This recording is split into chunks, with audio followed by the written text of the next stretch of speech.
Granny's, Abner. I believe that's our ring. I noticed, Lum. I believe you're right. I'll see. Hello, jot 'em down, store. This is Lum and Abner.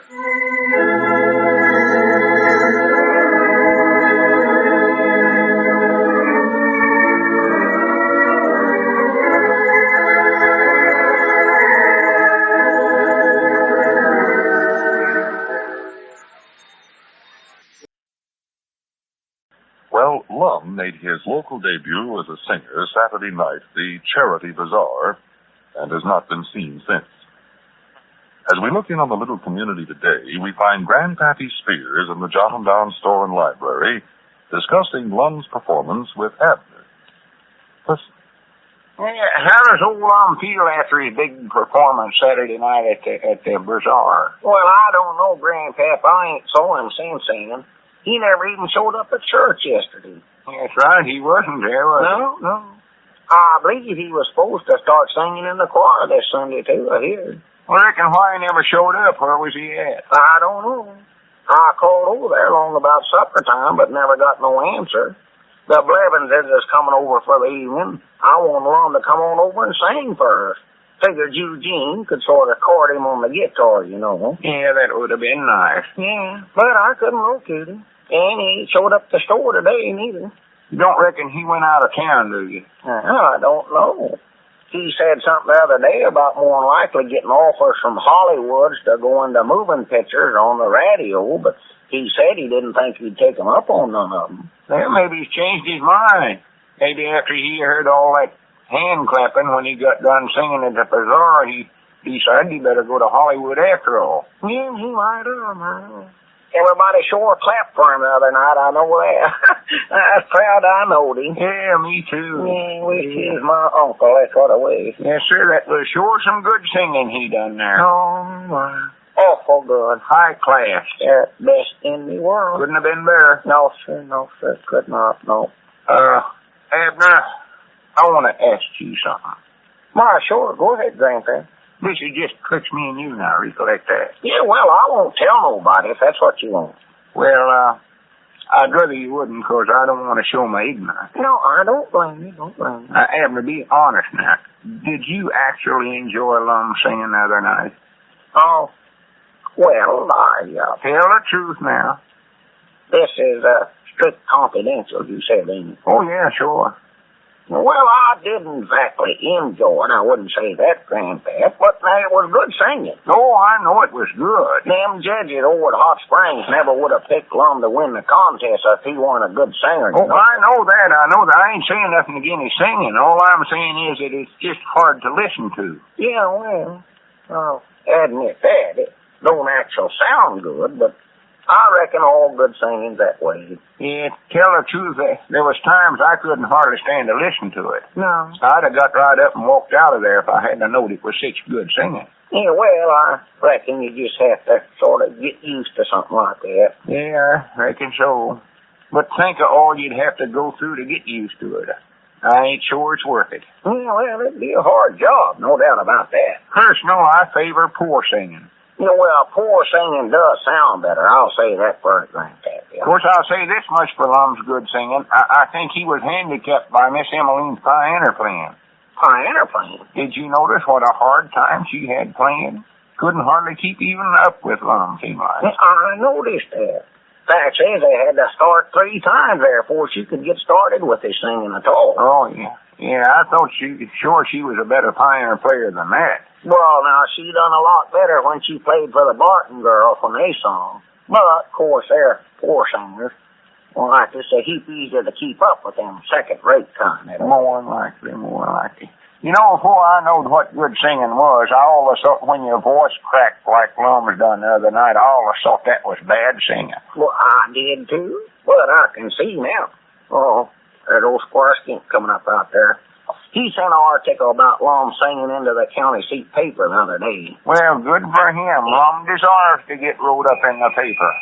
Well, gentlemen. Yeah, howdy, Squire. Come on in, Squire. You ain't saw Lum nowheres, have you? Why, no, I haven't, Grandpap. As a matter of fact, I was looking for him myself. I wanted to congratulate him on his excellent performance at the Bazaar the other night. Well, I don't know where he's at, Squire, but I'll tell him you said that when he comes in. Yes, I wish you would, Abner. Yes, that was... He's more likely around town somewhere practicing running the scales. Yes, it might be. Well, gentlemen, that was as fine a rendition of On the Road to Mandalay as I ever heard. Oh, yes, it was wonderful. Wonderful. He paved the roads, what he done. Oh, yes, such fortissimo vibrato. Such a tremolo in the cadendra. How's that, Squire? That Lum singing, Grandpap. You probably noticed the marvelous andante overtones that he achieved in the coloratura figurations. Oh, yeah, sure, I noticed that. Plain as day. Oh, you couldn't miss that. Nobody could. Anybody could have saw them things, yes. Well, we all be proud to have such an artist as Lum in our midst, man. You're dead right, Squire, you sure? And to think we've gone all these years without realizing that Lum's great talents that he had until now. Oh, he's got talents. Oh, He's got them all over him. There ain't no two ways about it. It's just too bad it don't sound better. Well, how's that, Grandpap? Me and Abner is just discussing here how peculiar that good singing sounds. Yes, it does sound a little different than regular singing, I suppose. It's sort of hard to enjoy it, you might say. Well, I think that's something you more or less have to learn to appreciate, Grandpap. But in fact, you almost have to make a study of it before you can really enjoy it. Well, that must be it. I reckon I really ought to take that up and study on it, long as me and Lum work together here in the store. He's bound to break into a song once in a while. Would be nice if I could enjoy it. Oh, he'll bust out singing. Ain't no question about that. Oh, them scales. Yeah. I don't know. I don't much believe I'll study that. I think I'll just go on favoring bad music. Oh, Grandpap ought not to do that. Well, I don't care. Folks do say I've got a poor ear for good singing. I'm just too old to change now. Well, I hear it is not as difficult as you men try to make out. If you're willing to stick with a thing like this, why, you'd see that in a relatively short period of time you'd start to develop a taste for that sort of a thing, I think. I don't know. Well, Grandpap, it's just like, for example, you probably recall the first time you tried to eat avocados. You didn't like them, did you? No, I'll say I never. No. Charity cooked up a batch one time and set them on the table, and I couldn't eat the pigeon-toed things to save my life. Well, I recollect Elizabeth throwed in a pork rind with them and boiled them there all morning. But it never helped them a bit, not a bit. Oh, we had to throw them out, I recollect that. Yes, but some folks like them, most people does, but I just don't care for them. That's what I'm trying to say, Grandpap. Then you found out how to eat them, and the first thing you know, you liked them. I never. And that's the way it is with Lum singing. You mean you have to eat avocados before you can enjoy hearing Lum sing? I won't do it. No, Abner. I didn't mean that. I merely mean that Lum singing is like eating avocados. It does sound a little like that, now that you mention it. Either avocados or hot potatoes, one. No, Grandpap, you're missing my point. What I mean is this. I know what you mean. Yes, but the point is this, Grandpap. Well, you take some form of culture or art. I know, Squire, in his ignorance as I look. Grandpap, you be quiet. I'll explain this to you. You take some form of culture or art, and if you don't like it, why, that's a good sign that it's high class. So what you have to do then is to set about learning to like it. Why do you, Squire? Well, let's see. That's a good question, Abner. Wait a minute. What was that noise? What noise? Sounded like it come from the feed room. Sounded like somebody come in the back door there. Well, I never hear nothing. Might have been Geraldine the cat, I don't know. No, I didn't hear a thing, Abner. Well, I'd swear. Well, Jiminy, I knowed I heard something. Howdy, Long. For the land's sake, what are you coming in the back way for, Long? I never knowed you had friends in here, Abner. Well, these ain't friends, just Squire and Grandpap. Where in the world have you been? Oh, I don't know, just around. How are you, Grandpap? Oh, pretty good, Lum. Well, I'm glad you came in before I left, Lum. Yeah, we were just talking about your performance the other night, Lum. Oh. And we Want to tell you what we think of it. Well, if it's all the same to you, I'd just rather not hear it. No, now, Lum, you shouldn't act that way. Why, no, Lum, we I know what you all think. Fact is, I know what everybody thinks. Especially Miss Emaline. Does she feel that way about it, too? Well, don't laugh. You don't know how much that woman means to me. Well, of course I do, but I'd think you'd be glad that she admires you for making such a success out of yourself. Success? Yes, we're all mighty proud of you, Lum. Proud that we have an artist like you in our midst. Wait a minute. Now, I ain't in no mood for no joshing, fellas. We ain't joshing. Well, I know. We just been sitting here remarking how your solo was the most wonderfulest thing we've ever heard. Oh, yes, it was, Lum. It was indeed. A rare rendition if I ever heard one. Just a second here. Are you fellas serious about this? Why, sure we're serious. You hit everybody clap when you got done singing the other night, didn't you? Well, yeah, but I just thought everybody was being... I'll be dead glad. What's the matter? No, nothing. Well, what did you think everybody was being? Nothing, Abner. Just like Lincoln. Like Lincoln? Was he a baritone singer, too? No, but when he made that Gettysburg address, he thought he was a complete failure. And a few days later, he'd come to find out what a big success he'd been. Peculiar thing. Lum, you mean that you thought your performance was a failure the other night? Well, to be honest, yes. I doggies, you must be just like us, Lum. Like you. Yeah, Squire says it takes a long time for fellers like us to get to where we can actually enjoy that good singing. Aye, Grannies, that must be it. That must be it. Aye, Grannies, maybe I'll get to liking it myself.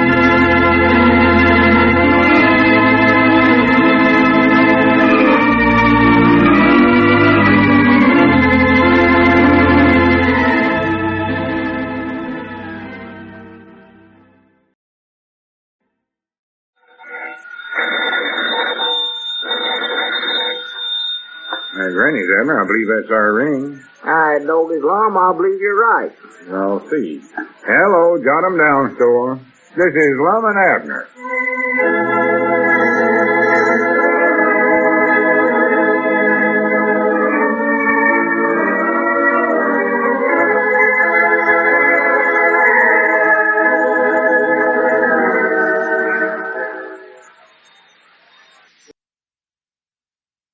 Well, Lum appeared at the store yesterday for the first time since his Saturday night musical performance at the Charity Bazaar, and was quite astounded to discover that everyone thought his singing was a work of art. A little hard to listen to, but definitely a work of art. As we look in on the little community today, we find Lum in the Jot 'em Down store. He seems to be a little irritated as he talks over the telephone. Listen. Yeah, I know, Ezra. I seen it in the paper myself. Yes, it was. Oh, yeah, awful proud, awful proud. Well, yeah, that picture was took of me a long time ago. Uh-huh. Yeah, well, much obliged for calling, Ezra. Down the old pine tree. Yeah, all right, Ezra. Excuse me. Goodbye. Who was that, Lum? Andrew C. Strong? Yeah, come here, Abner. I want to show you something. Huh? Look here. Look at this newspaper. Well, Look at that picture there in that article. what's it about? Well, I do know, dog. Is that you, Lum? Well, they got it in the paper already, ain't they? Abner, you was in here that day I told Squire not to send in no article about me, wasn't you? Yeah, sure. Let's see here. What do they have to say about this here? Let me read this. Well, I'm going to get hold of that Squire skimp right now. I've got him to thank for this. Yeah, well, now, wait a minute, Lum. Before you go thanking Squire Skimp, you better thank me, too. 'Cause actually, I was the one that got him to send this into the paper. You was? Yes, sir. I done it. Me. See, when you told Squire not to send it in, why, he weren't going to do it. But I know better. I told him to go right ahead and send it in. You done that? Yeah. I hate to brag on myself this way, Lum, but see, it was all mine. Every bit of it was mine, not Squire Skimp. I knowed all the time that you was just dying to get your picture in the paper. Fact is, I was the one that got the photograph for him to send in. I got it and took it over. Little old varmint. Huh? When I say I don't want something done, I don't want it done. I don't want you going around butting into my business, neither. Well, Lum, I was just trying my best. I know what you were trying to do. You always think you know a heap more than you actually do. Well, Lum, always before, you always ruined your name put in the paper. Well, I didn't want it in there this time, and I told you I never. Huh? I made that plain as day. But what did you do? Went right ahead and told Squire to write a whole article about me and my singing. Even had to put my photograph in. Well, I thought you'd just love that. I told you not to do it, though. That's what makes me so mad. Well, Lum, I'll tell Here I had Squire all talked out of doing it, and then quick as I turned my back, you tell him to go ahead and do it. Have to shoot off that big fat mouth of yours. Well, Lum... Oh, blabbermouth. That's all you are. Blabbermouth. Makes me so mad I can't hardly see straight. Well, I don't see what you're getting so mad about. Oh, you don't, huh? No, sir. All this article here says is that you sang a baritone solo at the Bazaar Saturday night. Then it tells that you win that state singing contest at Hot Springs last week. That's the truth. Abner, I know what's in the article, and I don't want to hear it no more, neither. Well, article tells the truth, don't it? I told you to hush up about it. Oh. You're 1 foot taller than you are right now. I'd hit you so hard you'd be right back to the size you are now. Now, listen here, Lawmatters. Don't you lay a hand on me. Now, you recollect, I wear spectacles. It's against the law. I don't care if you wear goggles. Every time I look at that newspaper, I get so mad I feel like wrapping this stovepipe around your neck. Now, Lom, you be careful what you do to me now. I ain't been feeling pretty good lately. Now, Granny, where's that baseball bat? Now, Lom... If there's any one thing I can't stand, it's a fellow that does something behind your back. Right after he's been told not to.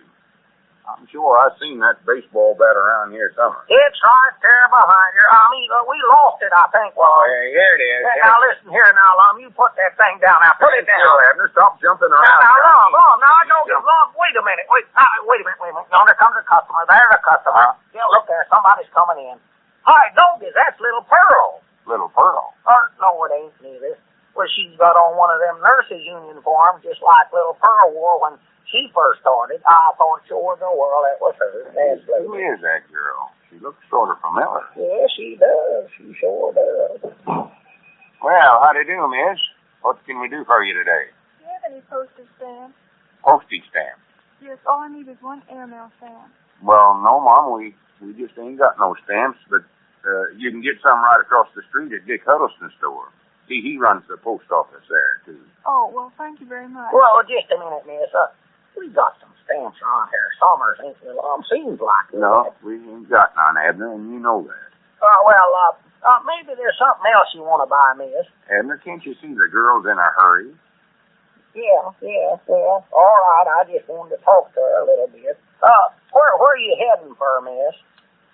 Just to Alexandria, Virginia. I'm training there at the Alexandria Hospital School of Nursing. Well, Doggies, you must know Little Pearl then. She taking that nurse's training. How was she feeling when you last seen her?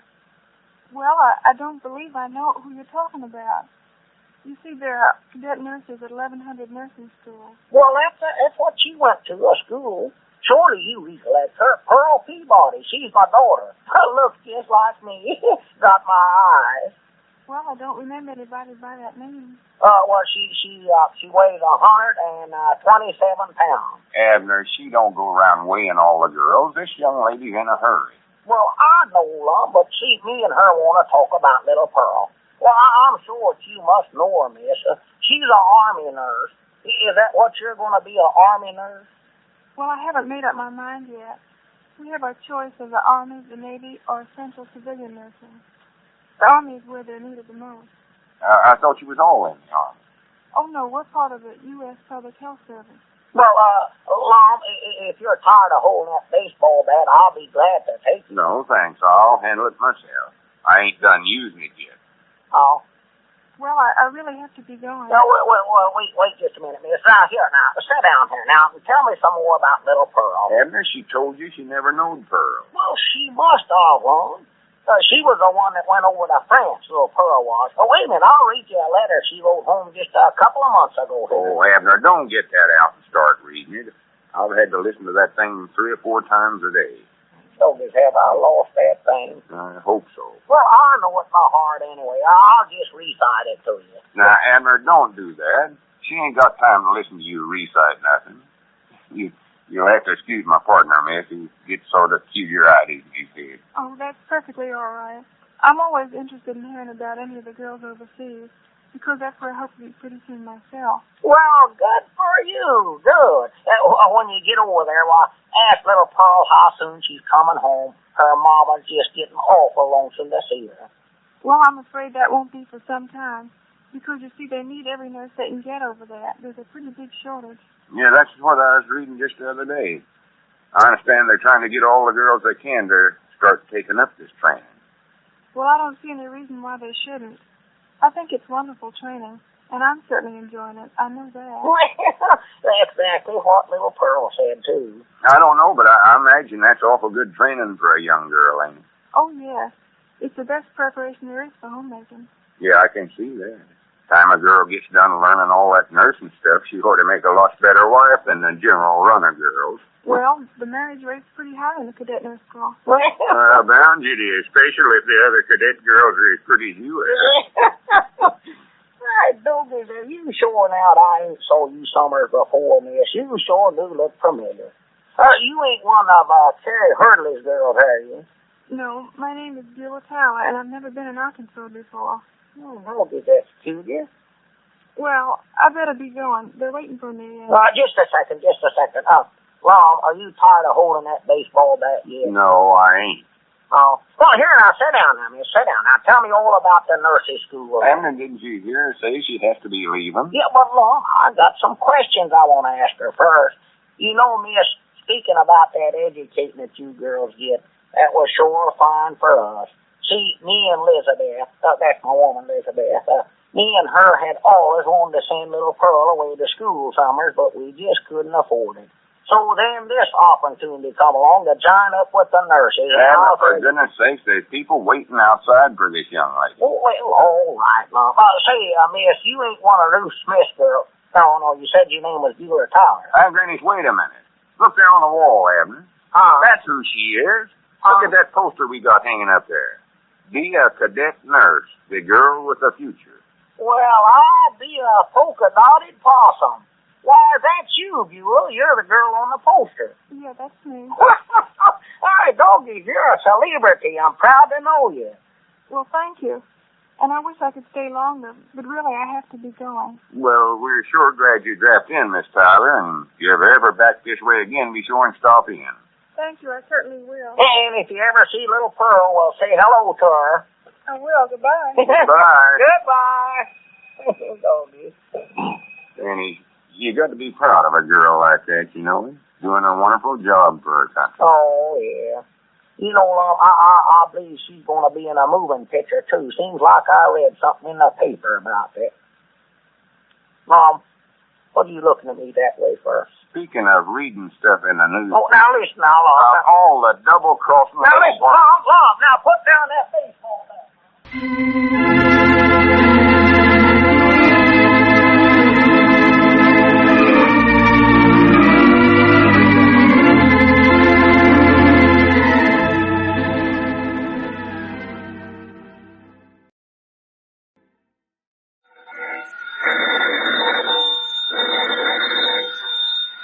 Granny's, Abner. I believe that's our ring. All right, Doggy, Lum, I believe you're right. I'll see. Hello, jot 'em down, store. This is Lum and Abner.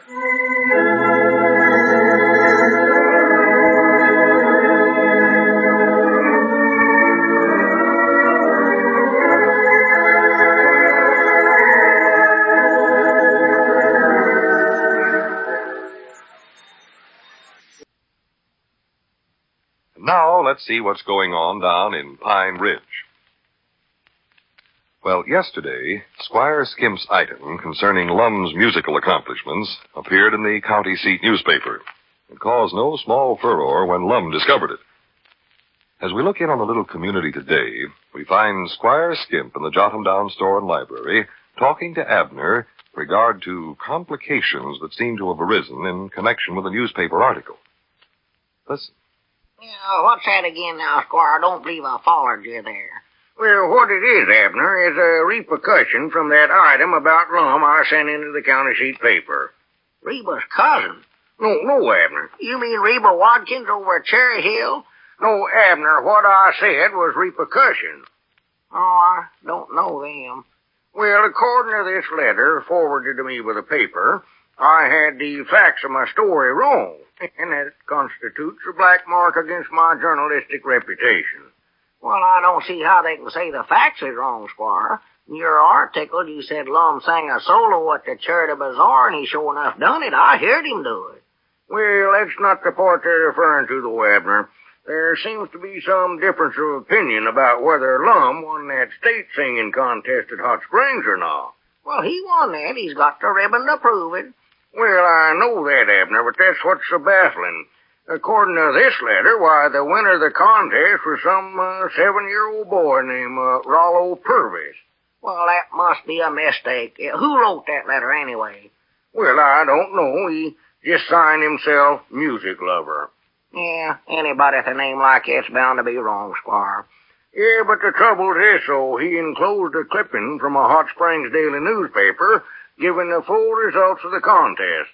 And that also lists this Rollo Purvis lad as the winner. Well, I do know. Dog, it must be a misprint. Let me see that clipping. Don't it mention Lum in there at all? Well, yes, way down at the bottom, Abner. You see? Whereabouts? I don't see him on here at all. There's the last paragraph here. Here, I'll read it to you. Mr. Lum Edwards of Pine Ridge, Arkansas, walked off with all honors in the humorous song division. Humorous song division? That's what it says. Then it goes on to say, Mr. Edwards' imitation of a nervous man attempting to sing on the road to Mandalay convulsed the audience, and the judges unanimously awarded him first prize in this division. Well, I'll be a polka-dotted possum. Oh, there must be some mistake there somewhere, Squire. Well, that's what I thought too, Abner, but the newspapers generally have things like this correct. Ah, doggies, wait a minute. Come to think of it, Squire, I don't believe I ever did hear Lum come right out flat-footed now and say that he win that. Well, his whole attitude on this thing has been rather peculiar, Abner. You know how strenuously he objected to my sending in that item about him to the paper. Yeah, he might not beat my head in with a baseball bat when he seen it in the paper, too, I know that. Well, the thing to do is to make a thorough investigation, get the matter straightened out. I want to square myself with the paper and keep my journalistic reputation intact if I can, Abner. Yeah, well, that's the thing to do. Excuse me, Squire, while I get the telephone here. Well, I have to be running along anyway, Abner. When Lum comes in now, you tell him that I want to see him right away. Yeah, all right, I'll tell him, Squire. He ought to be here pretty quick. Well, I'll see you later. Hello, Jot 'em Down Store and Library. Abner Peabody doing the talking. Oh, yes, Miss C. Strong. No, Mom, we ain't got no large yet at all. Good morning, Abner. Well, I'm sorry. I'll call you when we get some. Yeah, goodbye. Okay, Lum, what are you doing coming in the back door that way? Oh, I just never wanted to see nobody. Well, say, I know somebody wants to see you. Squire Skimp. You just missed him. Just went out the front door there. Squire Skimp? Yeah. What does he want to see me about? Why, it seems as a paper over in Hot Springs just got things all mixed up. What are you talking about? Why, they got it wrote up in there, Lum, to where some little young'un by the name of Rollo somebody win that contest instead of you. Oh, me. And the way they got it, why, you win the humor song division or something like that. Now it comes. Doggies, Lum, if I was you, I'd sit down right now and write a letter to that paper and tell them they're wrong. Make 'em apologize to you. Well, I can't very well do that, Abner. Well, why can't you? If I was you, I'd sure do it, I know that. Yeah, but it just so happens that they ain't wrong. You ought to just tell them I don't... Huh, they ain't wrong. No, they ain't. Well, now, wait a minute, Lum. You got that ribbon.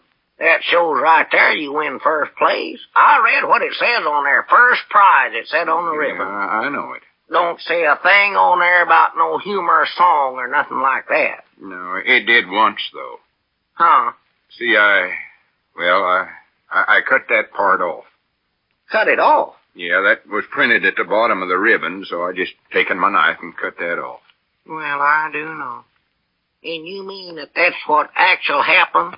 This 7-year-old young'un win the regular contest, and what you win was a humor song division? Yeah, that's what happened. Well, I don't see how that could be, Lum. You sung on the road to Mandalay, didn't you? Yeah. Well, that ain't no humorous song, is it? They said the way I sung it, it was. Huh? Well, how'd you ever get in that division anyway? Did you tell them that's what you wanted to be in? No, fact is, I never knowed that's what I was in till the contest was all over. You never? No. See, first of all, they had everybody sing once to sort of try out and see if you was good enough to sing in the contest. And so I sung, and I noticed everybody laughed, and so I figured I was sure enough done for her, but then they handed me a little card and gave me a number and told me when I was supposed to come back and sing in front of the audience, so then I figured I must have done better than I thought I had. Yeah, you thought you was in the regular contest, huh? Yeah, sure. Well, couldn't you tell by that card or something that what you was actually in? Abner, I was just so jumpy and nervous all the time I was there, I never hardly knowed what I was doing. Oh. Granny, you don't know what a terrible thing that is, having to get up for a whole batch of people and sing a solo all by yourself. Especially when you know you can't sing good in the first place. Yeah, well, I reckon that would be sort of embarrassing. Oh, it's terrible. Well, Lum, I don't see why you're so ashamed of winning that humorous division. You win first prize in it. That's pretty good, ain't it? Not when you're trying to sing good, it ain't. Yeah, well, I don't know. I'd be proud to win first prize in anything, I believe. Yeah, but you don't understand, Abner. I knowed everybody here was sort of depending on me to win the regular contest, and I just couldn't come back home and face my friends if they'd known what actual happened there. Oh, why, they wouldn't have cared, Lum. Maybe they wouldn't, but somebody would have. Somebody? Yeah, you know who. Miss Emaline. Oh. She never paid no attention to me till you got her to thinking I was a great baritone singer, and then went ahead and got me entered in that state contest, and I could tell she was starting to admire me. Oh, yeah, she was, yeah. Called up here every day you was gone. And with all that to go on, I just couldn't come back home a failure. No. She's a wonderful little woman, Abner. Yeah. She's the reason I cut the bottom off of that ribbon I got and let all you fellers think I'd actually win the whole contest. Right there's where I made my mistake, too. I ought to know that honesty is the best policy. I oughtn't to have told the story. Well, now, Lum, you never once said that you actually win the contest. You never come out and said it. No, but I just the same as did. I let you fellers see the ribbon, and I never tried to straighten you out about it. No, I done wrong, Abner. I've knowed that all along. And I ought to be bored for the simples. Well, now, Lum, I believe you're taking this too serious. Granny, it means that I've lost Miss Emaline. That ain't serious nothing is. Well, how do you know you lost her? Well, she ain't the kind of a woman that can admire a failure, Abner. It wouldn't have been so bad if I'd have just lost the regular contest, but to win that dadgum humorous thing is just too much. And to make matters worse, what I do but come back home and tell a big story about the whole thing. Yeah. Well, when you put it that way, why, you don't stack up so good, I'll say that. So I've ruined my chances with her, sure enough. Well, just now, flat ruined. Mom, she don't need to ever find out about all this. Oh, she's bound to sooner or later. I wouldn't want to go on like this, no way. No, she's got to know the truth, and I'm the one's going to tell her. Well, now, wait, now. Better think this over good first, I believe. I've done thought it over, and I know that's the right thing to do. Tell her the truth and take the consequences. I'll have to try to forget her, I reckon. I know I'll never be able to do that. Well, let me tell her, Lum. After all, I was the one that sort of got you into this whole mix-up. No, it was my fault. Much as anybody's. I'll call her right now. Well, now, wait a minute now, Lum. I believe there's some other way we can do this.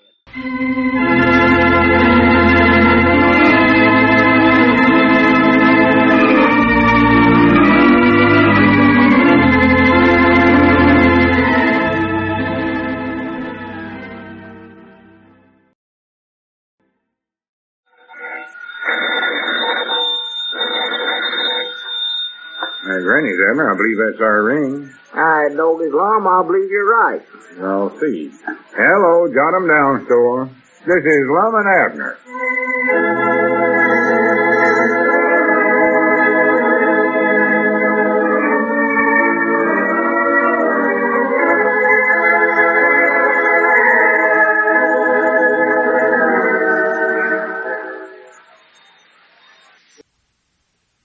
Now, let's see what's going on down in Pine Ridge. Well, Lum was forced to admit to Abner that he had not won the state singing contest, as he'd allowed people to believe, but had instead won first prize in the humorous song division. And even though it meant the end of his romance with Miss Emaline, he decided to tell her the truth. As we look in on the little community today, we find Grandpappy Spears in the Jotham store talking with Abner about Lum's predicament. Listen. Suicide himself? What would Lum want to do a thing like that for? Because he's lost Miss Emaline, that's why. Lost her? Yes, sir. Well, he ain't exactly lost her. He knows where she's at, but I mean, he's afraid she ain't in love with him. Oh, I was going to say she's surely over there at the schoolhouse. Yeah, he knows she's in town, Grandpap.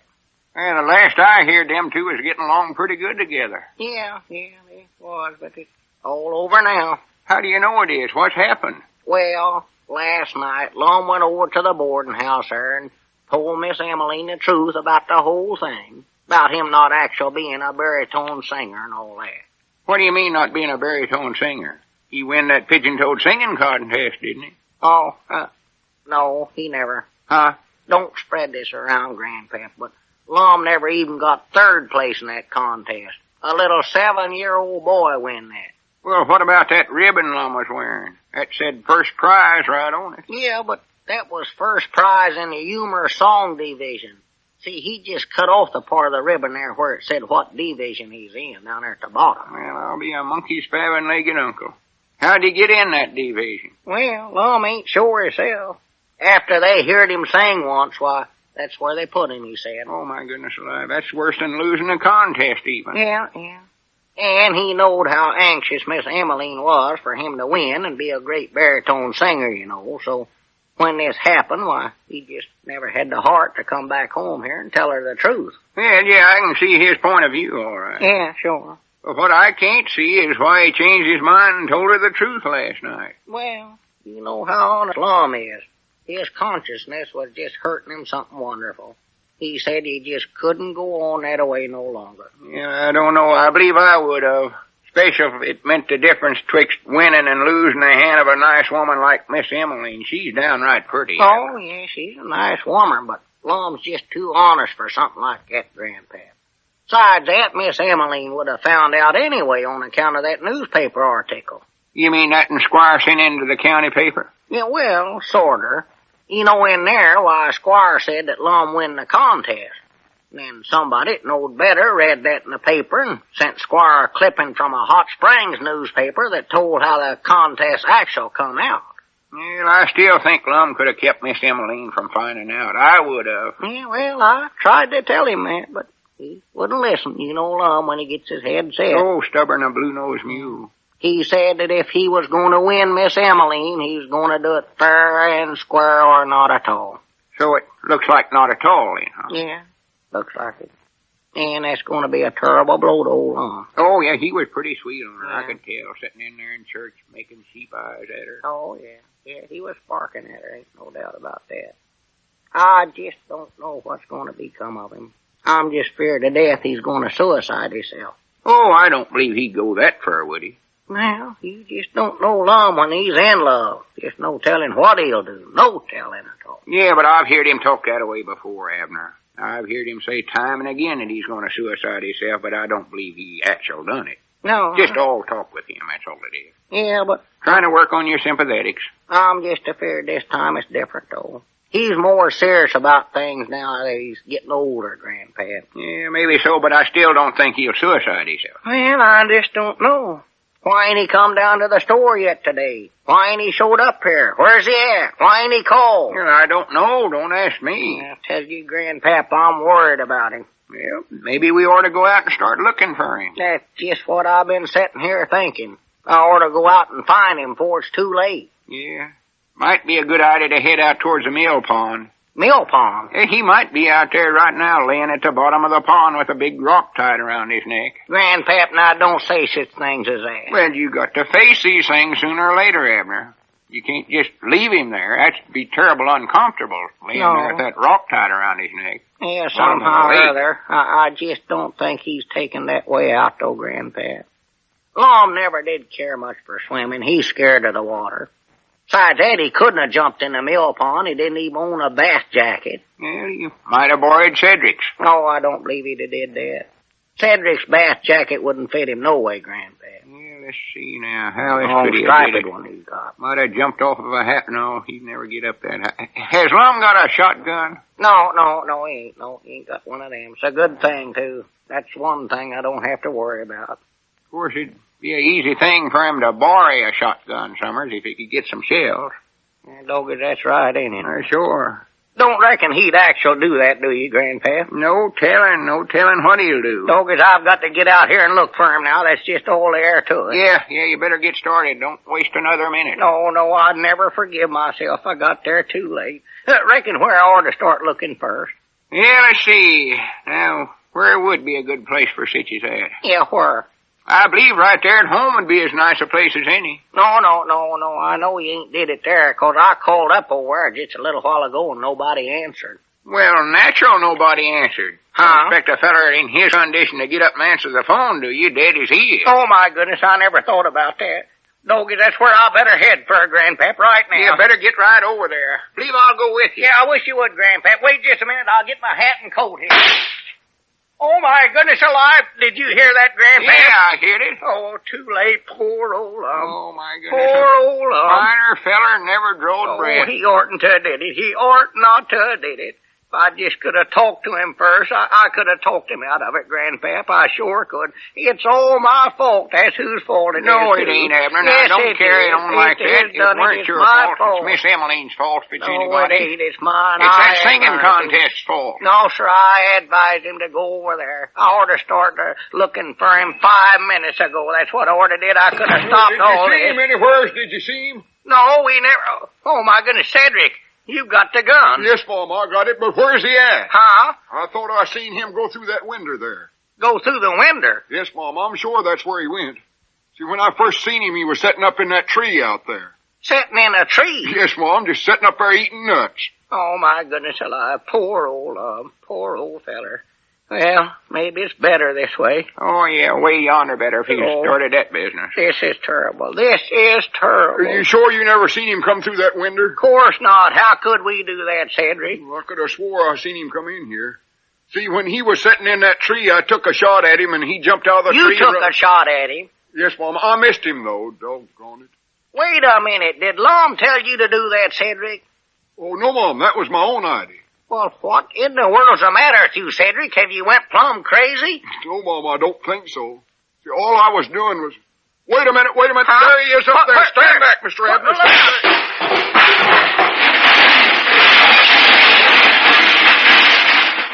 Doggone it, I missed him again. I don't even see him. There he goes, behind the vinegar jug. See, Vinegar? See his bushy tail there? Now, where, Cedric? Where? Yonder.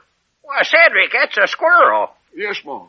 Well, that don't look nothing at all like Lum. How could you ever make a mistake like that? Mom?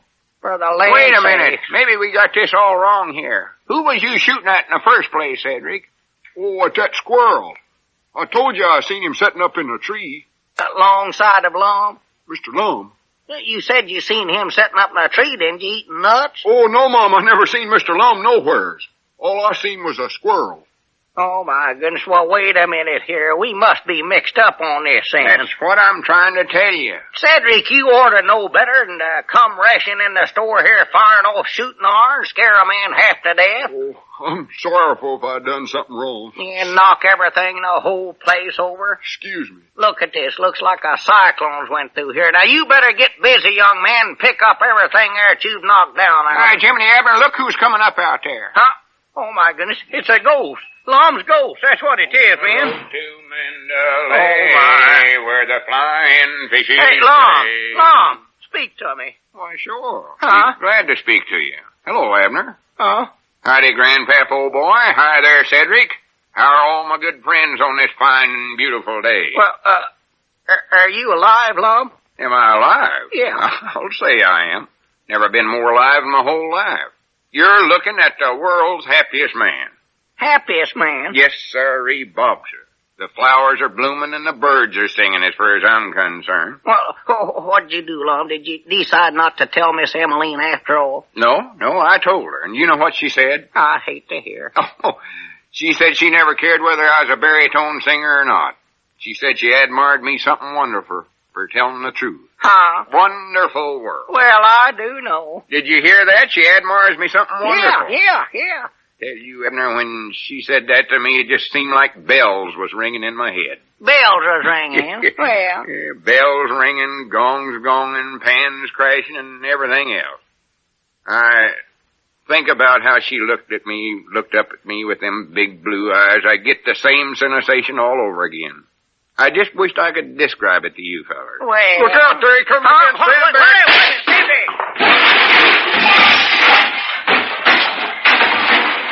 Grannies, there it was again. Ain't that beautiful? Too bad you fellers ain't in love like me so you could hear that too.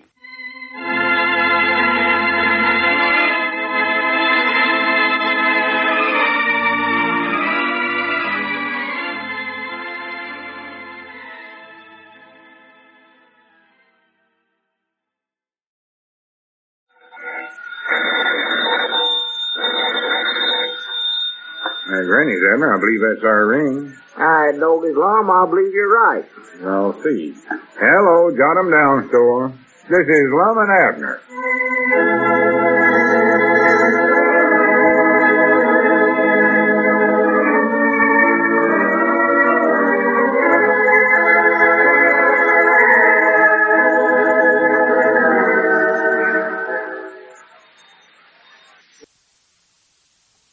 And now let's see what's going on down in Pine Ridge.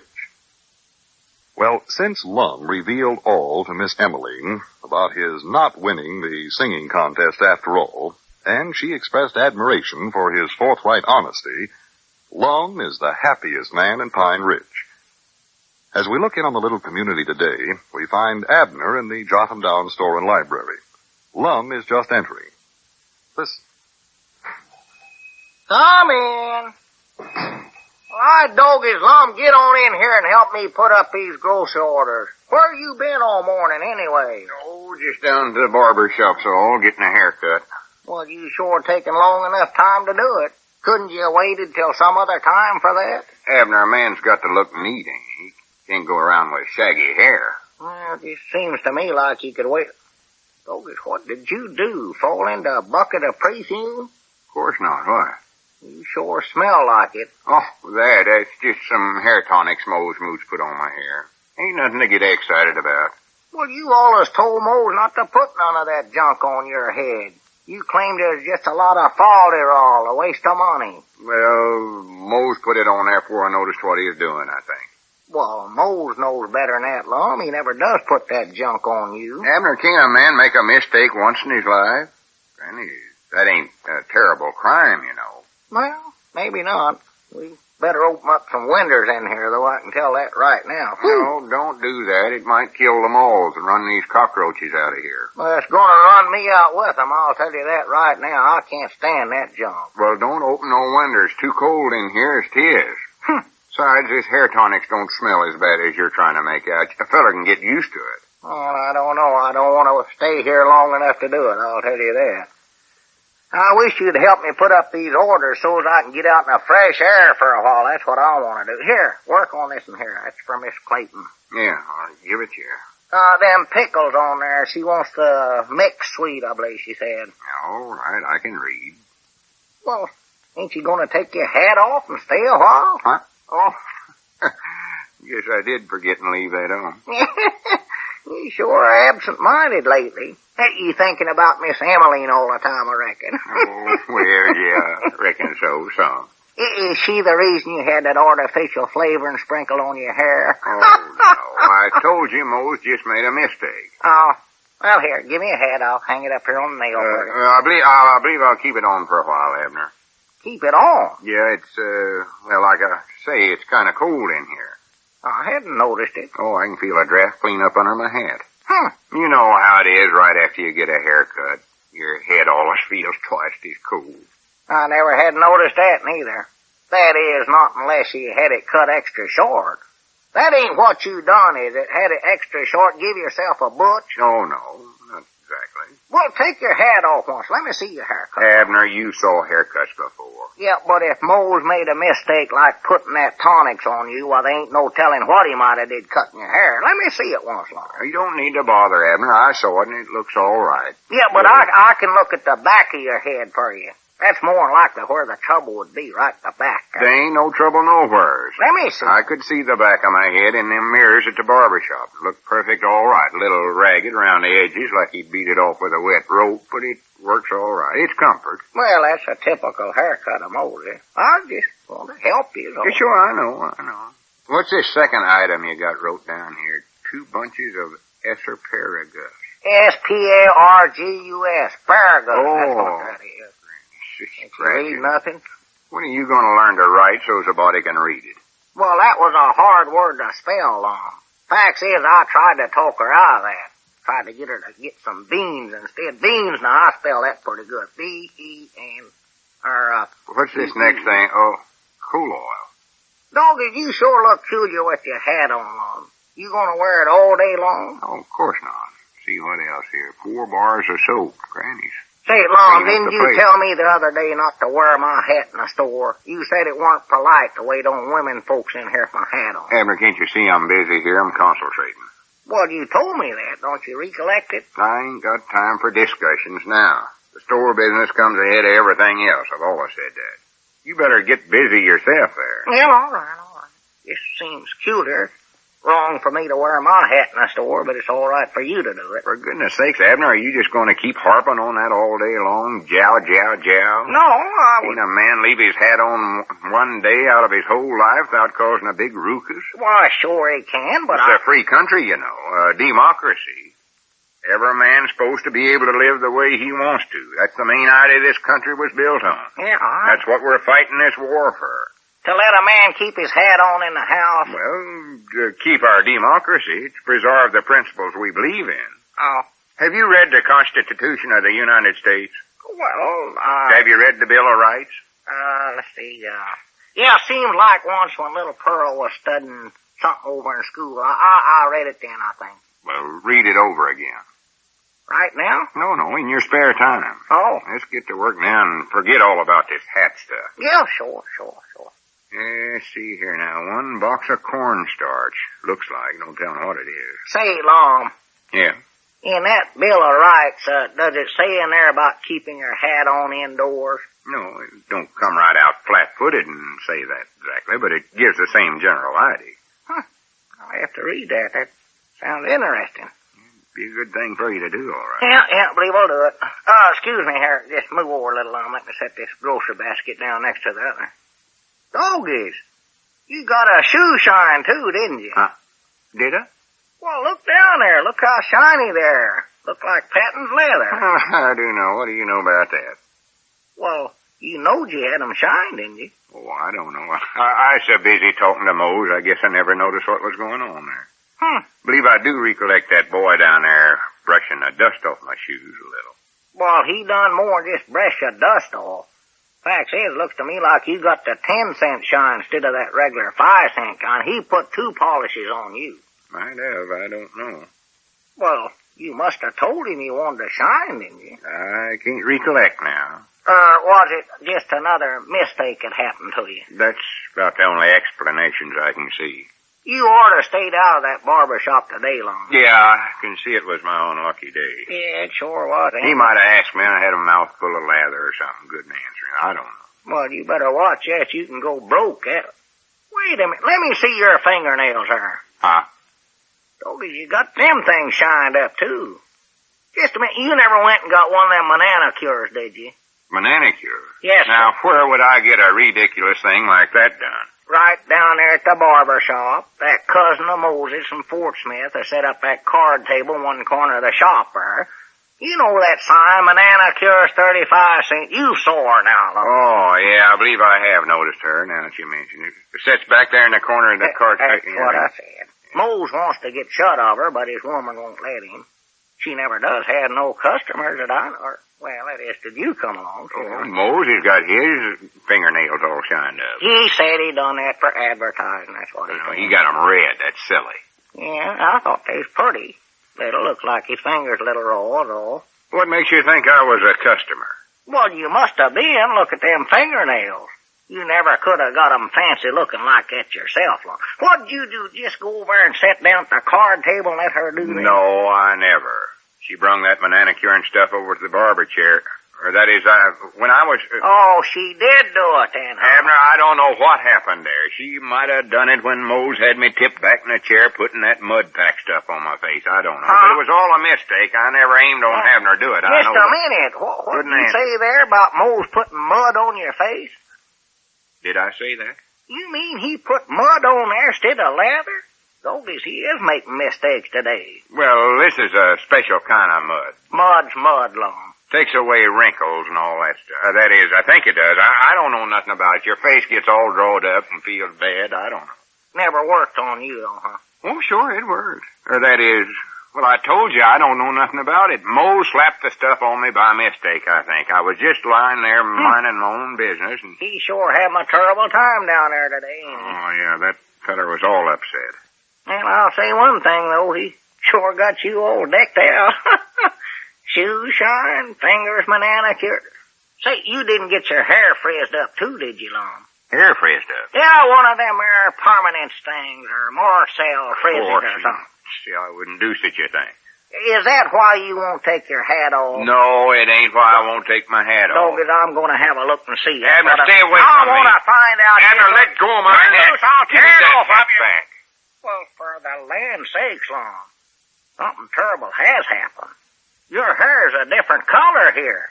Here, son. Why, sure it is. That ain't nothing to get so excited about. Huh? Mo's more likely just spilled something on there by accident. Well, I wouldn't let him get away with that. I'd lawsuit him. I'd go right down there and whop him one. That's what I'd do. No use to do that. Accidents will happen, you know.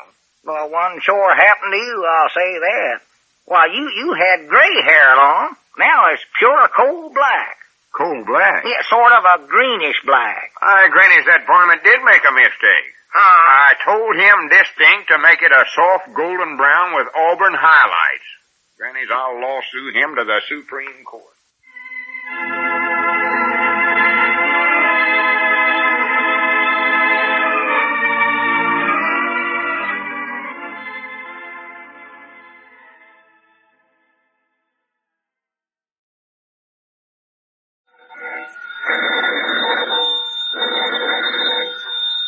Granny's, Abner, I believe that's our ring. All right, Doggy's Lum, I believe you're right.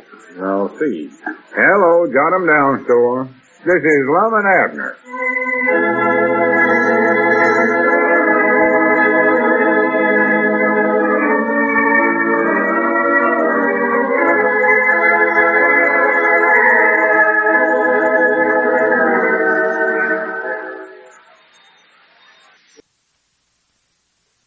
Now let's see what's going on down in Pine Ridge. Well, yesterday, in an effort to make himself more attractive to Miss Emaline, Lum had Mose Mooch, the barber, tint his hair. However, Mose, in his enthusiasm, overdid it, and Lum's hair came out coal black. As we look in on the little community today, we find the old fellows in their jot-em-down store discussing Lum's plight. Listen. Oh, now, Lum, your hair don't look so bad that way. Yes, it does, too. Anybody can tell at a glance it's been dyed. Well, natural. That's what you wanted done, weren't it? Well, I just wanted to test up a little bit. I wanted sort of a brownish color like it used to be, not this greenish black. Well, it don't look green. It looks like an old, faded blue serge suit. Well, except when you look at it from a certain angle, it might. Well, the worst part of it is that it's taken all the wave out of my hair. Look at that there. Straight as a stick. I ought to lawsuit that Mose Mooch. Well, maybe you can have it frizzed up again, Lum. No, I ain't taking that chance. No telling what'd happen if you touched a hot curling iron to my hair. No. More than likely bust into flames. Or explode and take the top off my head once. Well, what kind of junk did Mose put on your hair anyway? I don't know. I wished it was off, I know that. Granny's, I can't go around the rest of my life wearing my hat. Well, not that hat anyway. It's half wore out right now. The only reason I wanted to get fixed up was on account of Miss Emaline. Now I can't even see her. Can't he? Well, why can't you see her? Well, not with my hat on, I can't. Well, if you push it back a little, you can. You don't need to wear it plumb pulled down over your eyes that way. You can't see nothing. I don't mean that. I mean, when you talk to a lady, you're supposed to take your hat off. That's just good manners. Yes, huh? Why, sure. Oh. Granny's, I can't take her nowhere. Church or moving picture show. Can't get around the parlor or the boarding house with her. Can't even meet her on the street. Why can't you? 'Cause I'd have to tip my hat, and then she'd see my hair. Oh, doggy, that does cut you down there quite a bit, don't it? Yeah. Of course, now you could talk to her on the telephone. You can keep your hat on and do that long. They can't see through one of them telephones. I know that, but the telephone's too public for romance. Oh. Party line. Yeah. Yeah, let's see. You could take her walking when it's raining. Doggy, that ought to be a good enough excuse to keep your hat on. You wouldn't want to get your head wet and catch a pneumonia. Yeah, but that limits a man too much. Can't wait for a rainy day to do your courting. No. Might strike a dry spell, then he'd be out of luck, yeah. Well, let's see now. Let me study on this. I thought about putting a bandage around my head like a fortune teller. But then I don't want people following me around, ask me a bunch of silly questions, want me to look in the middle of their hand. No, you better not start trying to tell fortunes. I will get yourself into trouble doing that. Let me think now. All right, doggies, wait a minute. Have you tried paint remover? Well, that stuff would take the scalp right off with it. Yeah, that's... Doggies, wait a minute. Maybe that's a idea. What do you mean, scalp me? No, I just thinking have Mo shave your head, and then you can start all over again and grow a whole head of hair fresh. Yeah, that'd look fine, wouldn't it? Yeah. It'd look like I just got out of the penitentiary or had a terrible accident once. Well, now wait a minute. All right, doggies, you're bringing them up. There's an idea right there. What do you mean, going to the penitentiary? I ain't gonna do it. No. I'll tell you that right now. Just a minute. I mean having a terrible accident to your head. Abner, you can get the worst ideas of any human I know. Well, Lum, you wouldn't natural have to have an accident. You could just, tell folks that and that'd give you a good excuse to wrap your head up in some bandages there, and you wouldn't have to tell fortunes neither. That way, nobody could tell what color your hair was. Just put a bandage all over your whole head. No, that idea's out right now. Out. In the first place, it's unhonest. Everybody'd be asking me what happened to my head. I'd have to keep telling stories about it. No, I ain't gonna do that. Well, wait a minute. I know how we can get around that. We could actually have something happen to your head. Well, now, wait a minute. I'll leave a little tapper tooth, a baseball bat to do the trick, Lum. Fact is, I'll be glad to do it for you myself. Well, that's mighty nice of you, Abner, but I wouldn't think of putting you to all that bother. Oh, no, it wouldn't be no bother at all, Lum. If our friendship don't mean that much to me, then I ain't a friend worth having. I'll be happy to do it for you. No, thanks, Abner. Well, I want to, though, Lum. I'm always willing to help you out any way I can. I'm your true friend. Well, that's awful thoughty of you. It's no more than a friend and partner ought to do. Well, that's a beautiful sentiment. Any time is some little way that I can help you out of your troubles, I'm proud of you. I know. I'm just more than willing to do it for you. Well, that's awful sweet of you. Well, thank you. You're welcome. Let's see now. Where's that baseball bat? Abner, for goodness sake, sit down. If anybody gets out that baseball bat, it's going to be me. Whoa, now, Lum, you can't hit yourself hard enough to do any good. You'd cheat on it. I ain't aiming to hit myself. But I'm going to whop it. Uh-oh. Dad blame it. There comes Grandpappy Spears. I think I'll slip out the back way. Well, what's the matter? Don't you want to see Grandpappy? You mad at him? No, but he'll start asking a lot of questions about why I keep my hat on all the time. Well, I just don't want to talk about it. Well, wait a minute now, Lum. Grandpap don't care what color your hair is. See you later. So long. Yeah, all right. Hurry back, though, now. We got some work to do here in the store. Doggy's gone off in the middle of the day. Howdy. Howdy, Grandpap. Come on in. Yeah, what do you know, Abner? What do you know? Oh, not a thing. What do you know, Grandpap? Oh, nothing. What do you know? I done told you. What was it? Nothing. Oh. Say, what's the matter with old Lum, anyways? What's the matter with him? Yeah, Charity met him on the street this morning. He never tipped his hat to her. Hardly even spoke a word to her. Just went right on by. Yeah, well, What's he so uppish about? I can tell you about that, Grandpa. You know how polite Lum's always been about tipping his hat to the women folk. Oh, yeah, sure. Oh, raised it clean up off his head. Shows all bows and scrapes. Yeah. Tell you there's something wrong, Abner. Yeah, well, Grandpap, I can tell you what it is. I wouldn't care so much, but you know how sensitive Charity is about such things. Hurt her feeling something wonderful. Yeah, well, if you'll just give me a chance, Grandpap, I can explain it. See, Lum's had his hair dyed black. Yes, sir, there's something curious here. I'd like to know what... Huh? Had his hair dyed. Yeah, see, he wanted Mole's Moose just to touch it up a little bit so that, well, he'd look younger on account of Miss Emaline, you know. He's sparking at her now, and he wants to look young, but at Mole's, he dyed it, whole thing just black as coal by mistake. He did, huh? Yeah. Well, for pity's sake. I hate to laugh about it, but Swan, that Lum is the funniest looking one human I ever seen. His hair come out just straight as a stick, and it's plastered right down to his head where he looks like a drowned rat. Oh, for the Lord, me sakes alive. Sakes. Oh, doggies, he does look comical. He is a sight. Oh, I'd love to see that. Well, he won't I'll let you ask him see to his take hair. his hat off a minute. Well, Maybe I can you catch know him good. before he notices. No, he won't let you see Grandpap. He's just embarrassed to death about it. That's why he wears his hat all the time.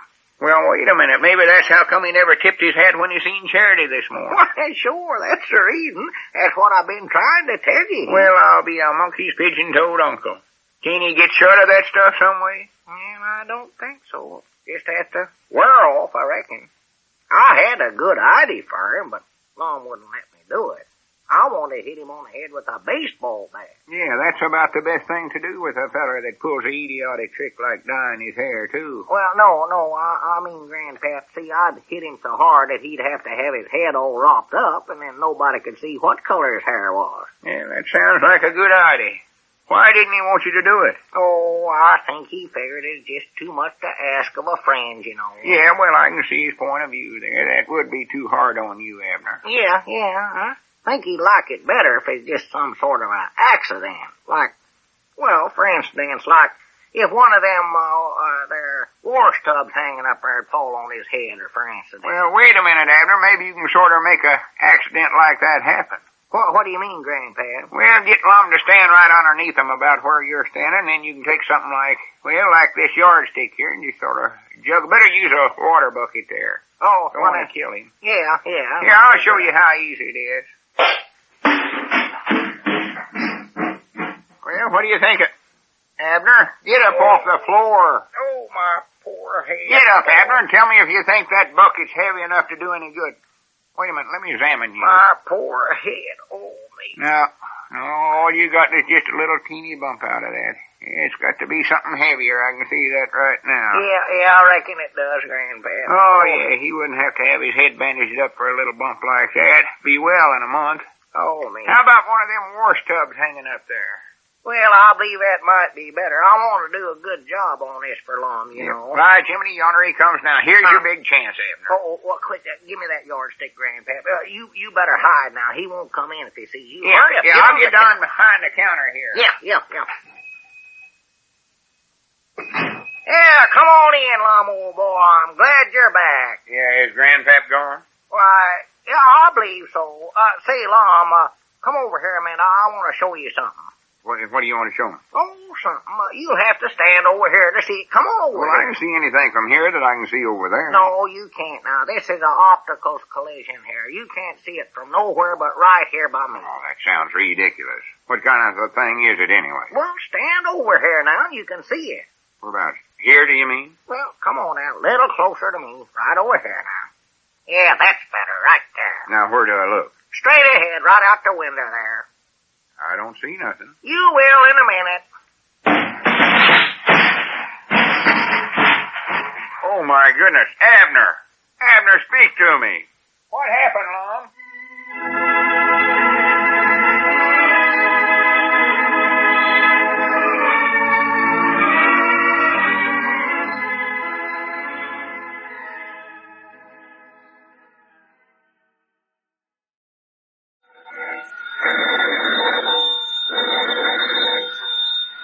Granny's, Abner. I believe that's our ring. I doggy Lum, I believe you're right. I'll see. Hello, jot 'em down, store. This is Lum and Abner.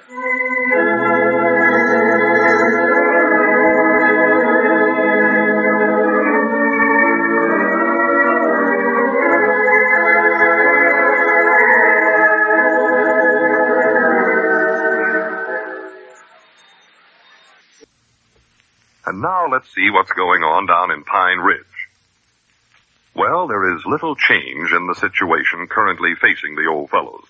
And as we look in on the little community today, we find Abner in the Jot 'em Down store and library having a fairly difficult time trying to concentrate on his worries because of Cedric's insistent demands for aid in doing his schoolwork. Listen. Cedric, how many times do I have to tell you I can't help you write no theme for school today? I've got too many other things on my mind to think about. Trouble in the home, trouble at the store, trouble everywhere, not a thought to think. Yes, Mom, but I sure need help bad. This is a hard theme I got to write this time, Mr. Abner. Well, I'd love to help you, Cedric, but I just can't do it today. I'd do it by myself, but it's got me whipped, I think. Just too doggone tough for a boy my size. Yeah, well, I'm sorrowful, Cedric, but I don't think it's right no way for me to be helping you with your schoolwork. Well, I won't tell on you. Well, If you'll help me with this, and I promise I won't bother you no more. Oh, my. Well, all right. I don't know where I'll be able to concentrate on anything today or not, Cedric, but go ahead. What's your subject this time? Mom. What are you supposed to write your theme about, Cedric? Oh, well, it's a hard one. It's about Groundhog's Day. Groundhog's Day. Yes, Mom. That's the day after tomorrow, on February the 2nd. But I'm supposed to hand it in before that. Law me, is it that time of year already? February? Yes, Mom. How the weeks do fly past, law me, law. Well, anyways, that's what I'm supposed to write about. Here's the topic Miss Platt give me. Wrote it out for me on this piece of paper here. It's scribbling. Well, she writes pretty, I think. Oh, I was looking at it upside down. Yeah, it does look better that way, Cedric. Yeah. Groundhog's Day, what it is and what it means. Well, for the land's sake, Cedric, you don't call that a hard subject, do you? Yes, Mom, I sure do. Why, that's plumb easy. Just as easy as falling off a log. Well, what seems so hard about it to you, Cedric? Well, there's two main questions that seem to bother me the most. All right. What are they? Well, they're both about Groundhog's Day. Well, natural. One of them is, what is it? And the other one is, what does it mean? Well, law me, that's the whole subject of your theme, Cedric. Yes, Mom. And that's the part that seems to stump me the most. If I could once get over that hurdle, I believe I could get the rest of it good. Well, you ought to be able to get the whole thing plumb easy, Cedric. That's the simplest one subject I ever heard. Your teacher, Miss Platt, ought to be ashamed of herself for giving you such a little old topics as that to write on. Yes, Mom, she ought to. Any little young'un in the fourth reader could write that, Cedric. Well, that's what I'm in, the fourth reader. Oh, yeah, that is right, ain't it? Yes, Mom. Well, I still think she oughtn't to give you such easy stuff to do, though. No, Mom. I'm the only kid in the fourth reader that's got a Social Security number. Yeah, I know that, Cedric. The only one. Yeah. Just me. Yeah, well, here now, let's get this theme of yours rolled, because I've got other things I got. Now, listen close now, Cedric. Look at me. Don't be staring out the window. Just take a half a second if you'll concentrate. I'm pitching horseshoes over by the blacksmith shop. Well, you listen to me now. Dog, it's such simple junk as they hand out in the schools nowadays. Well, now, here it is, Cedric. Every February the 2nd, the groundhog comes out of his hole. And if he sees a shadow, why, he goes back in. That means we're going to have 6 more weeks of winter. If he don't see a shadow, why, that means that winter's practical over. And that's all there are to it. Yes, Mom. Ain't nothing to it at all. No, Mom. Well, get busy now. Write that down. Yes, Mom. Can I ask you just one little question about it first? Oh, all right. Go ahead. Well, you said he always comes out on February the 2nd, didn't you? Yeah, that's right. Well, how does a groundhog know when it's February the 2nd, though? Why, he just... How does he know when that comes? Well, see, the way that works, Cedric, the groundhog, wonder how he does know that. I've been studying on that. I can't figure it out. Oh, but I never had thought of that before. That is sort of cute. Well, it sure is. Yeah. I'm the only kid in the fourth reader that's got a Social Security number, but I can't get that. Huh. Now, here's this little groundhog sitting there in the ground all winter long. It's dark down in there. Ain't got no electric lights. Not even a lantern. But somehow or other, that little rascal knows when it's February the 2nd. Huh. That's just what I said, Mr. Abner. Doggos, he must find that out some way. Yeah. You don't reckon he's got a little calendar down there in his cave, do you? Calendar? Yes, Mom. Why, of course not, Cedric. That's silly. For one thing, I doubt if he'd have room down there for a calendar. No, Mom. He might dig the hole a little bigger, though. Well, yeah, he could do that, I reckon. But now, where in the world would a groundhog ever get a calendar, Cedric? Well, we always get our calendars either from Mr. Huddleston's store or over here at your place. Sometimes both. Yeah, but you ain't a groundhog, though, Cedric. No, Mom. I'm way younger too big for... Why, of course you are. You don't even look like one. Hardly. Oh, no, Mom. I've got a Social Security number, and I don't guess groundhogs would have one of them, would they? Oh, no, you ain't one of them, I know, Cedric, so just stop worrying about it now. You ain't a groundhog, I'll vouch for that. Thank you. You're welcome. You don't reckon he's getting a calendar summers then, huh? Why, of course not, Cedric. He might be sneaking one out somewhere. Well, no, we just give out our calendars to customers. I know good and well we ain't got no groundhogs trading with us. No, Mom, I never did see none trading. Don't reckon they send somebody else in to get it for them. No, wait outside. Cedric. Well, even if the groundhog did get a hold of a calendar summers, he couldn't read it no way, Cedric. They can't read. Well, said that thought run through my cranium, too. Let me think now. Of course, I reckon maybe now the groundhog's papa might read that calendar and then tell him when it gets to be February the 2nd. Or, no. What's the matter? None of them can read. I never knowed one that could read. Yeah, see now, just hold your horses here, Cedric. There's got to be a way that little rascal finds that out. February the 2nd. I asked Tom Foster this morning about this, and he said that the groundhog don't actually know when February the 2nd gets here. He don't? No, Mom. Well, wait till then, Cedric. How come it the groundhog knows enough to come out of his hole on that day, then? Well, Mr. Tom said that the groundhog waits till the 13th of February, and then counts back 11 days, and then that's the 2nd. Well, now, yeah, I reckon he could do... wait a minute, that wouldn't work. Cedric, that Tom was just joshing you. He was. Well, I sort of thought he was, the way he said that. And he kept laughing and slapping his legs. Why, sure. That Tom, he's always bantering somebody, joshing them. You can't put no deep interest in what he says. Varmint. I asked Mama this same question, and she said she weren't sure, but she figured the groundhog just got in the habit of coming out on that day. Well, yes, he can do that. How in the world did he get started in the first place? That's what I want to know. How did he get into the habit? How come he always hits it right on the exact 2nd of February? If it's just a habit, why, he'd surely miss it sometimes. Come out on the 1st or the 3rd or maybe even the 10th. No, I don't believe that explains it at all, Cedric. Well, maybe he does miss it sometimes. Well, he can't. It's right there on the calendar. It says right there what day he comes out, Cedric. And when something's once on the calendar, why, then it's got to stay right there. It can't be changed around. Well, they changed Thanksgiving Day. Well, but once when... Doggos, wait a minute, that's right, ain't it? Yes, Mom. Wonder if the president has anything to do with this. Don't reckon he goes around and tells all the groundhogs when it's February.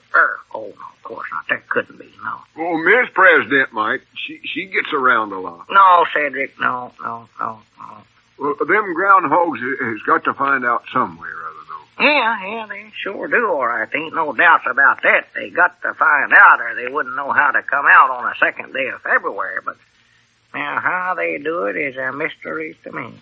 A mystery.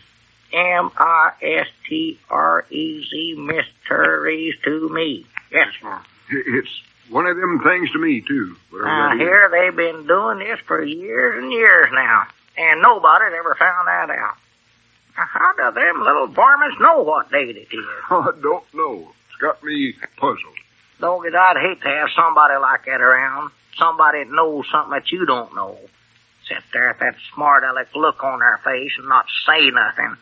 Getting so I hate and despise them little critters, Cedric.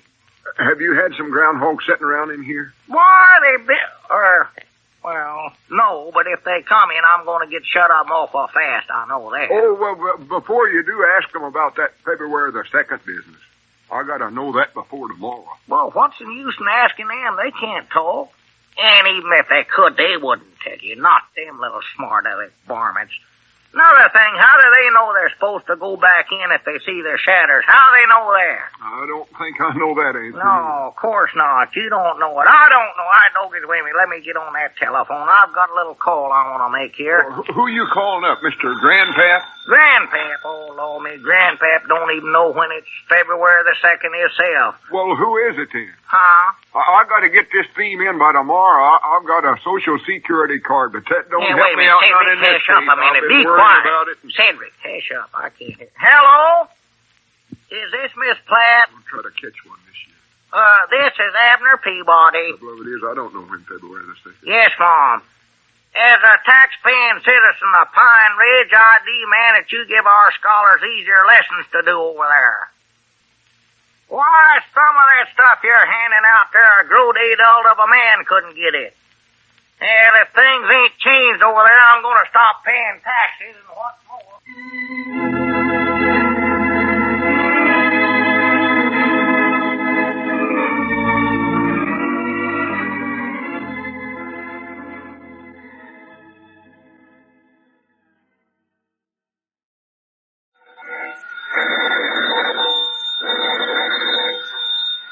Granny's, Abner. I believe that's our ring. I don't as long, I believe you're right.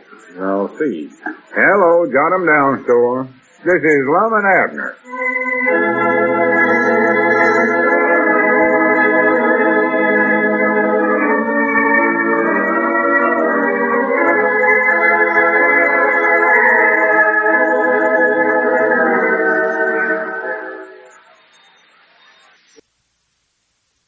And now let's see what's going on down in Pine Ridge. Well, Abner is still suffering from the blow he received on his head the other day when he was trying to figure out a plan to help Lum venture forth into public again and not let the townsfolk discover that his hair had been dyed an undeniable black. As we look in on the little community today, we find the old fellows in the jot-em-down store and library.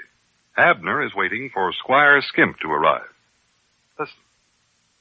I wish Squire Skimp would hurry up and get over here. This head of mine is just killing me. Well, Squire ain't no doctor. He can't make you feel no better. Well, no, but he can get me some money on that accident policy I've taken out with him.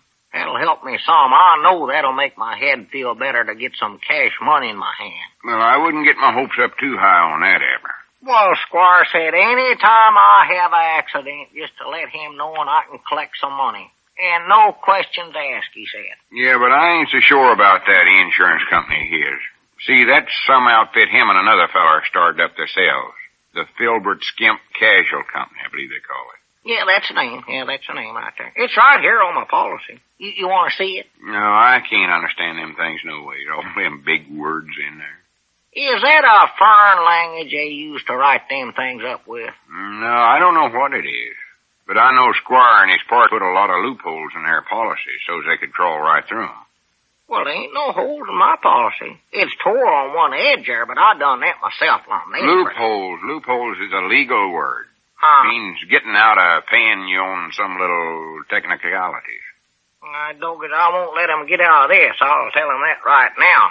I paid good money for that policy, and I aim to get something out of it. Well, you oughtn't to have bought it in the first place, Abner. Or not to have bought it. Well, insurance is a mighty good thing, but I don't believe I'd ever take out one of Squire's policies, knowing him like I do. I don't know, Lum. When I come to and found out I'd been whopped on the head, why, it was a heap of comfort to me to know that I had this insurance policy. Just like Squire said it would be when I bought it. Yeah, but you'd have been more comfort if you hadn't got yourself whopped on the head. That was the silliest thing I ever heard of, knocking a wash tub off and a hook onto your own head. Well, I never aimed for it to fall on me. I meant for it to land on your head. See, what I was doing was trying to help you out of your troubles, Lum. That's a fine way to help a friend knock a wash tub off onto his head.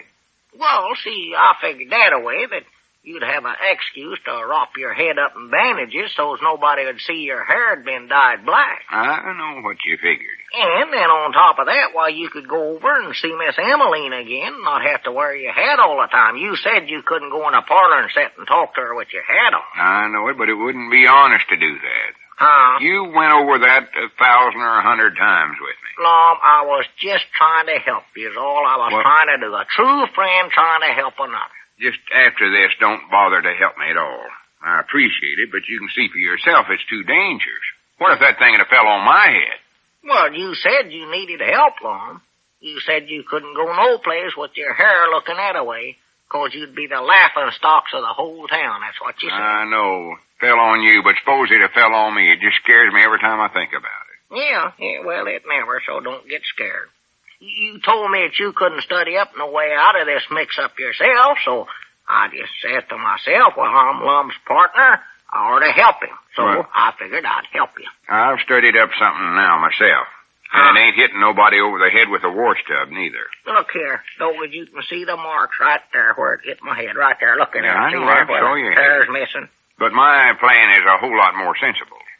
What's that? I'm going up to Sheboygan Falls, Wisconsin, and visit my Aunt Minnie. Can she get that dye out of your hair for you? No, but that'll give me some place to go while the dye wears off and I look like myself again. Well, won't she laugh at you when she sees you looking this way? Well, she ain't saw me for so many years, she don't recollect what I look like. Oh, she thinks you always look funny, huh? Yeah. What did you say? I say she thinks that you...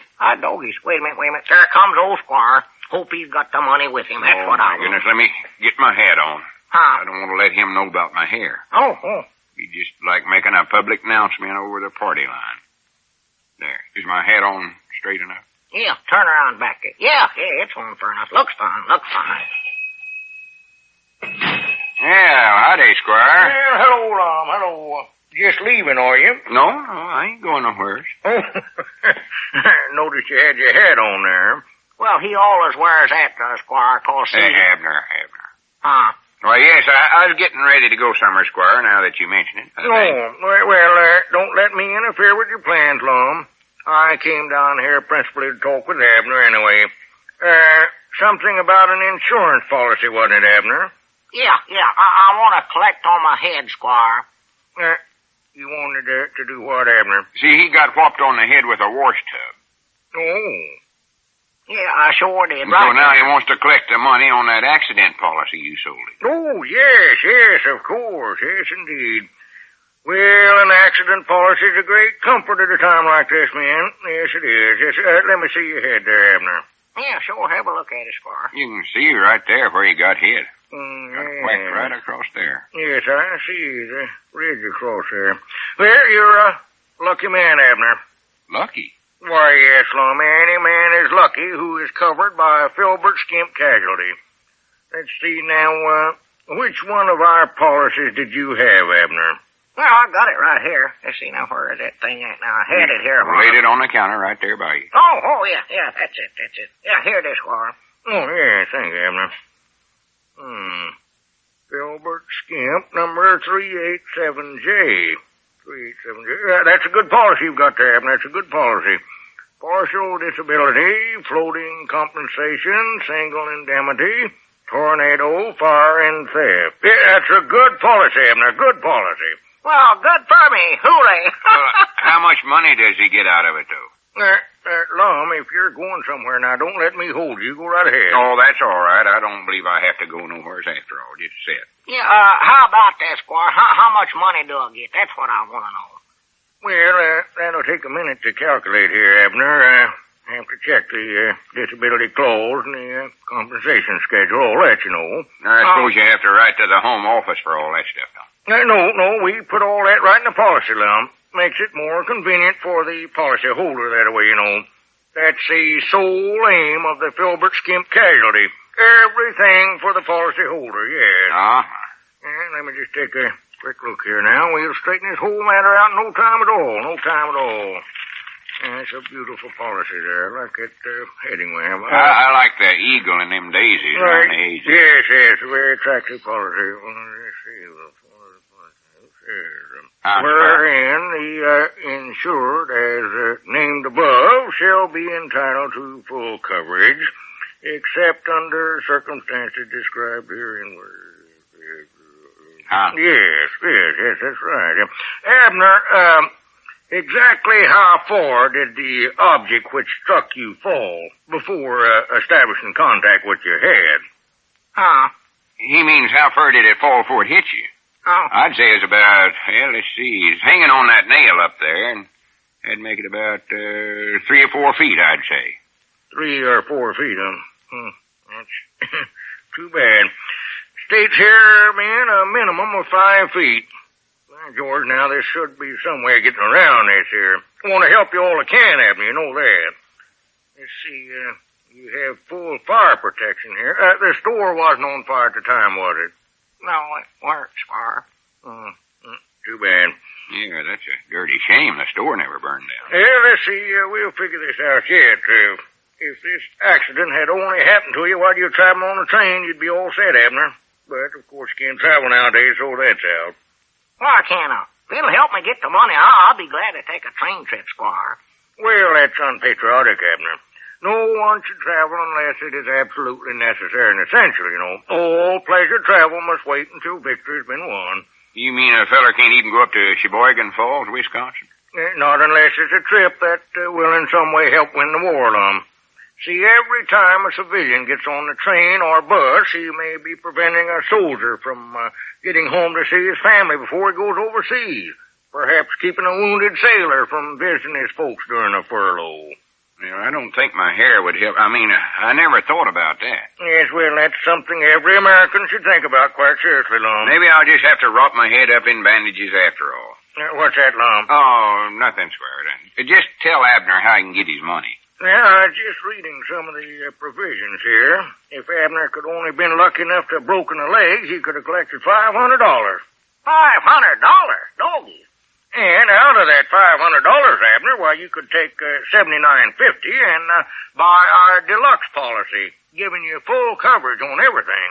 That would take care of such matters as tubs falling on your head, regardless of how far it fell, you know. Yeah, well, I better do that then, yeah. You mean his old policy didn't cover that, huh? No, I'm sorry to say it didn't, Lum. Here you are, Abner, right here. Just sign your name right there now, and I'll send you your new policy. Yeah, sure, yeah. You can pay for it later, Abner. Filbert Skimp Casualty trusts its old policy holder. Yeah, there you are, Squire. I'm sure much obliged to you. Oh, tut. Always glad to be of service, Abner. Call me anytime. Well, I'll see you later. So long, Lum. Yeah, so long, Squire. So long. Hey, doggy. How do you like that, Lum? Here I am getting $500 and all that other policy has cost me just $79.50. There's a clear profit over $400 right there. There's just one little thing you're overlooking. What? I say there's just one little thing you're overlooking. What's that? Well, I sort of hate to bring it up. Well, what is it? I don't care. I'm happy. Before you can get that $500, you got to break your leg. What? Huh? But don't worry, I'll be happy to do it for you. Well, now, wait a minute now. You're always trying to help me, so it's only fair that I try to help you. All right, Abner, which leg do you want broke? Well, now, wait a minute. Now, let's talk this over now.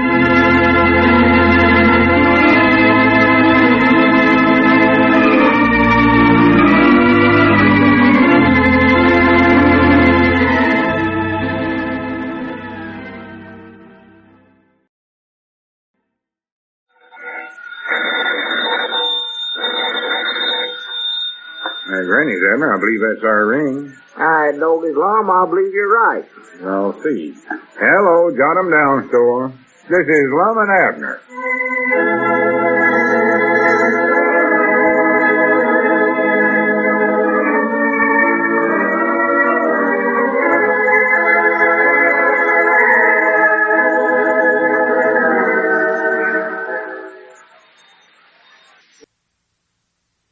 And now let's see what's going on down in Pine Ridge. Well, Lum is still remaining out of the public eye because of his dyed hair. Last week he had Mose Moots, the barber, touch up his hair a bit to make him look more attractive to Miss Emily. But unfortunately, it came out a coal black. As we look in on the little community today, we find Lum and Abner in their Jotham-Down store, still trying to undo the barber's dye work. Listen. Well, look at my hair again. Look at it good this time, Abner. Well, I'm looking at it. Well, look at me look at it.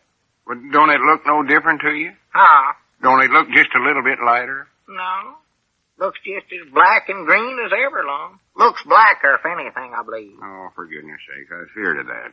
Well, what, did you do something to it? Yeah, I put a whole lot of turpentine on it last night. Turpentine? Yeah. Doggies. I know you can get paint off of stuff with turpentine sometimes, so I figured it might get shut of some of this dye in my hair, but, well, it just looks like it never worked. No. About the only thing that sort of makes you smell like a new painted house is about all I can see. Well, that ain't the only thing. I had to run myself down and catch me after I put it on there. Well, I ain't surprised.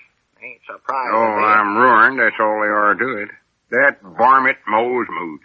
Why did he have to make a mistake and dye my hair this color? Don't ask me. I never had nothing to do with it. I'll learn to cut my own hair before I'll ever set foot in his barber shop again. Well, Elizabeth will be glad to cut it for you, Long. She does a pretty good job on me and Papa. Just give her a bowl and a pair of scissors. She can cut hair. I know. I've saw some of her haircuts. Look at you.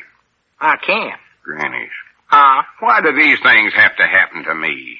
I'm a good man. I try to live right. Don't harm nobody. Honest and upright in all my dealings. What's wrong with me anyway? Well, to begin with, Lum, you're always trying to be something. I never asked you for no opinions. Oh. I'm having enough trouble as it is. Do you know what's happened to me now? Yeah. Your hair's been dyed black. I mean something besides that.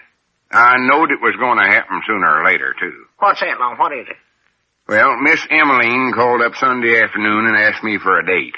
Ask you for a date? Yes, sir. This woman's club she belongs to is giving an old-time dance Tuesday night, and they're all supposed to invite the men folks, and, well, she invited me. Oh, well, good for you. Well, that's wonderful, Lum. Well, you're sure doing all right with her now, ain't you? Oh, yeah, I'm doing fine. The big chance I've been waiting for final comes along, and now I got to turn it down. Turn it down? Why, sure.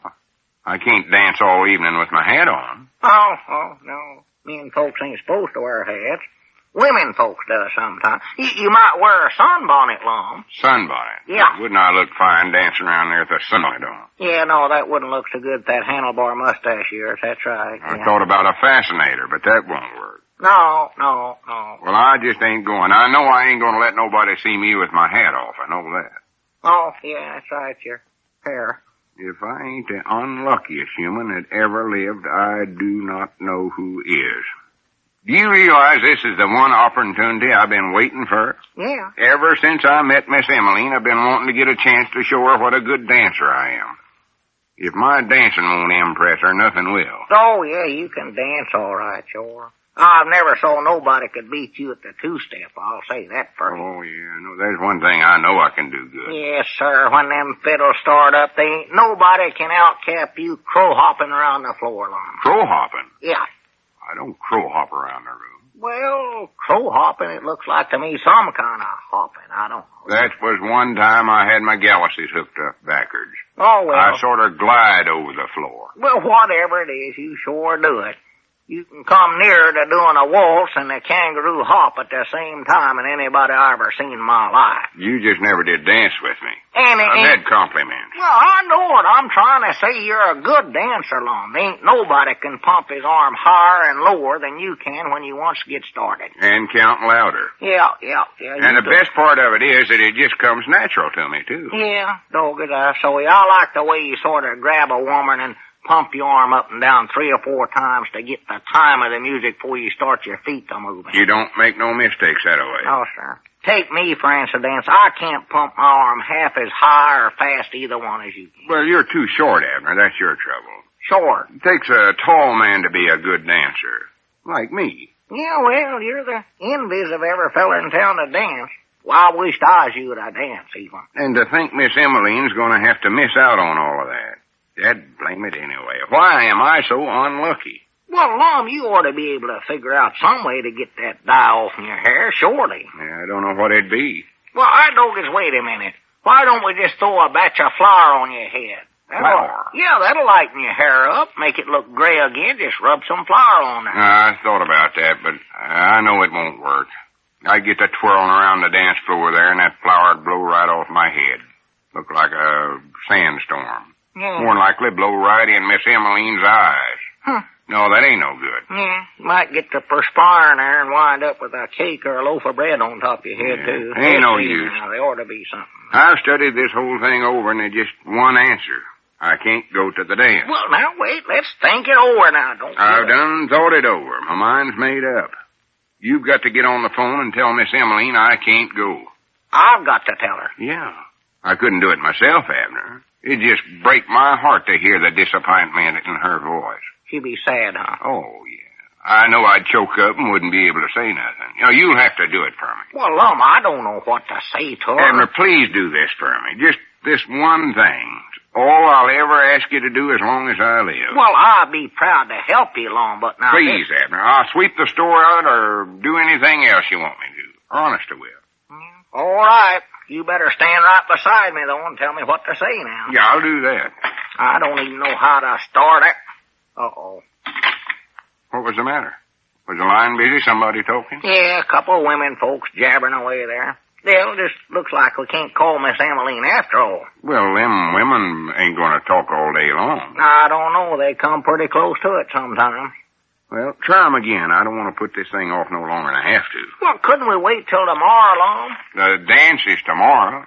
I got to be fair and let her know as quick as I can. Oh, sure, yeah, that's right. She'll need some time to find somebody else to take, won't Well, she? yes, somebody else. Why, sure, she won't want to sit at home just 'cause you can't go. Granny, that's right, ain't it? Why, of course not. Yeah, I hadn't thought about that. Well, I'm more unlucky than ever. Granny's. Yeah, I better try the phone again, I reckon. Well, wait a minute, Abner. Let's think this over some more.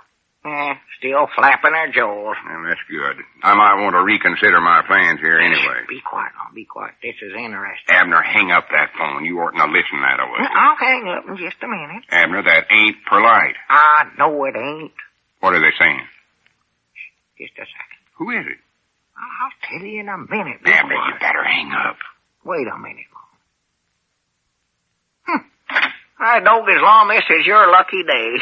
Lucky day? You already heard what I just heard. What was it? That was Miss Barton, and she was talking to Miss Pomeroy, and she was telling her she seen the oldest Blevins girl having her hair bleached out at the beauty shop. Beauty shop? Yeah, you know, the one that just opened up next door to the drugstore there, where that little candy store used to be. Oh, yeah, sure. Parisienne's Beauty Saloon or something it's called, run by some woman named Von LaFrance. How do you know so much about it? I just heard it on the party line. Oh. Doggone, that sure is good news, ain't it? Well, why should opening up a beauty shop be such good news to me? Well, didn't you hear what I said? One of the Blevins girls got her hair bleached out there. I heard that. Well, you can do the same thing. Huh? That solves everything for you. Now you can go to the dance. Now, wait just a minute. I ain't going to no beauty shop. I can tell you that right here and now. Yeah, but look. I ain't a-going. I've never set foot in no beauty shop in my life, and I don't aim to start now. What are you trying to do, make me a sure enough laughing stock? Well, you could sort of sneak in there and not let nobody see you. You can't sneak in a beauty shop. Special a man can't. Oh? Why, that's nothing but a meeting place for the women folks.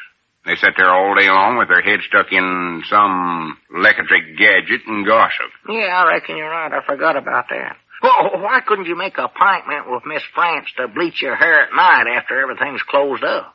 Well, I don't know. Nobody'd see you that way. That's a good idea, Lum. Call her up right now. No, I'd have to think that over first. Well, Lum, I hate to see you miss out on that dance now. You can't do that. Wait a minute. How do you know the ring there? It's the same ring that the candy store had. Be careful what you say, I'll now, be careful about it. I think this is a mystery. Wait a minute.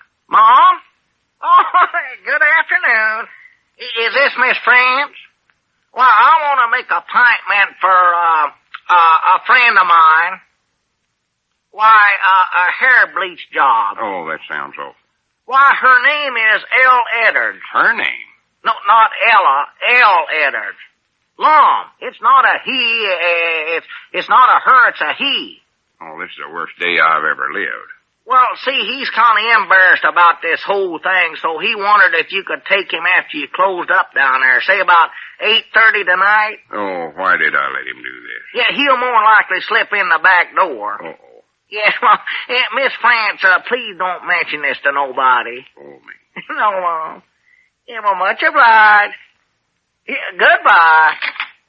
Well, there you are. All fixed up, Lum. 8:30 tonight, back door. Granny, this is embarrassing. But, one more thing, Lum. What's that? Miss France said, well, she said to be sure and bring your own hairnet and bobby pin.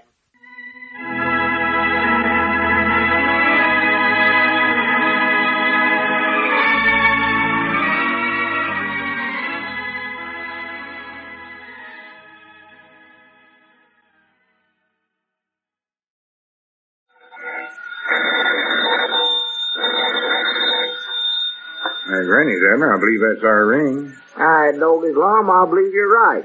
I'll see. Hello, Jot 'em Down store. This is Lum and Abner.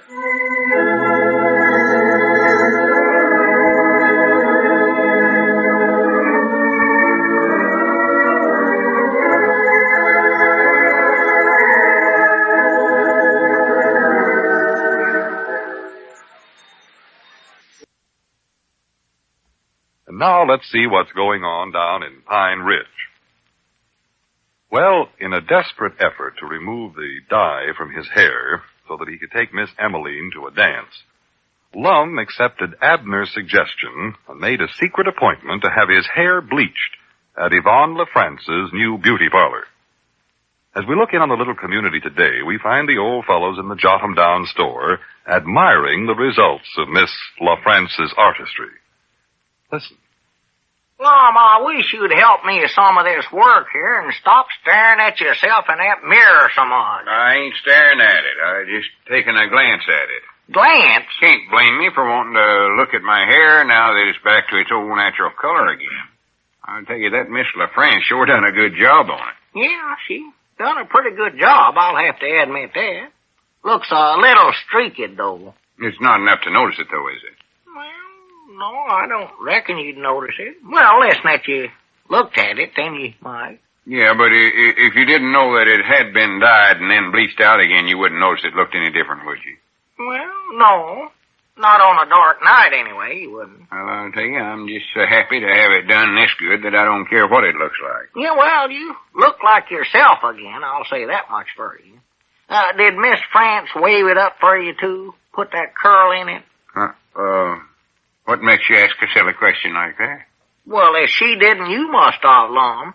'Cause when you had that black dye on there, it was just as straight as a stick, and now you got a curl in there. Well, you won't never tell nobody this, will you? Oh, no, of course not, no. Well, she give me a hair wave, all right. She did. Did you sit there with your head inside of one of them big electric gadgets there? Yeah, I did. Oh, I'd love to saw that. Abner, stop laughing. I wished I could have been there and Kodak'd you while you was sitting there. Now, Abner, cut that out. It's bad enough having to go through it without having you stand there and josh me about it this morning. You don't know what embarrassment I suffered. No, I know. I'm sorry. But, doggies, I just can't help it. If you just as much as breathe a word of this to anybody, I'm going to whop you right on top of the head with something. Oh, well, I won't tell a soul. Honest, I won't, Lum. I wish I could have saw you, though. Yeah, did you have a hairnet on? I ain't going to answer that. I wished I could have been a little fly sitting there in that beauty parlor watching. Abner, stop trying to be so funny about this. Oh, you ain't got no idea what tortures I went through. Torture? Oh, that bleaching junk she put on my hair burned my head something wonderful. Hmm. And later on, when I was sitting there drying gauging, I thought sure I was going to suffocate. Well... Grannies, what women folks go through trying to make themselves look pretty. How much did all this cost you, Lum? I don't know yet.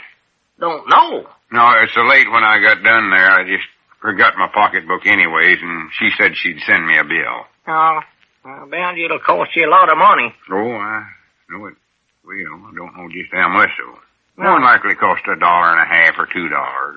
But it's worth it. Every cent of it. How late did it get before you got done? About 10 o'clock?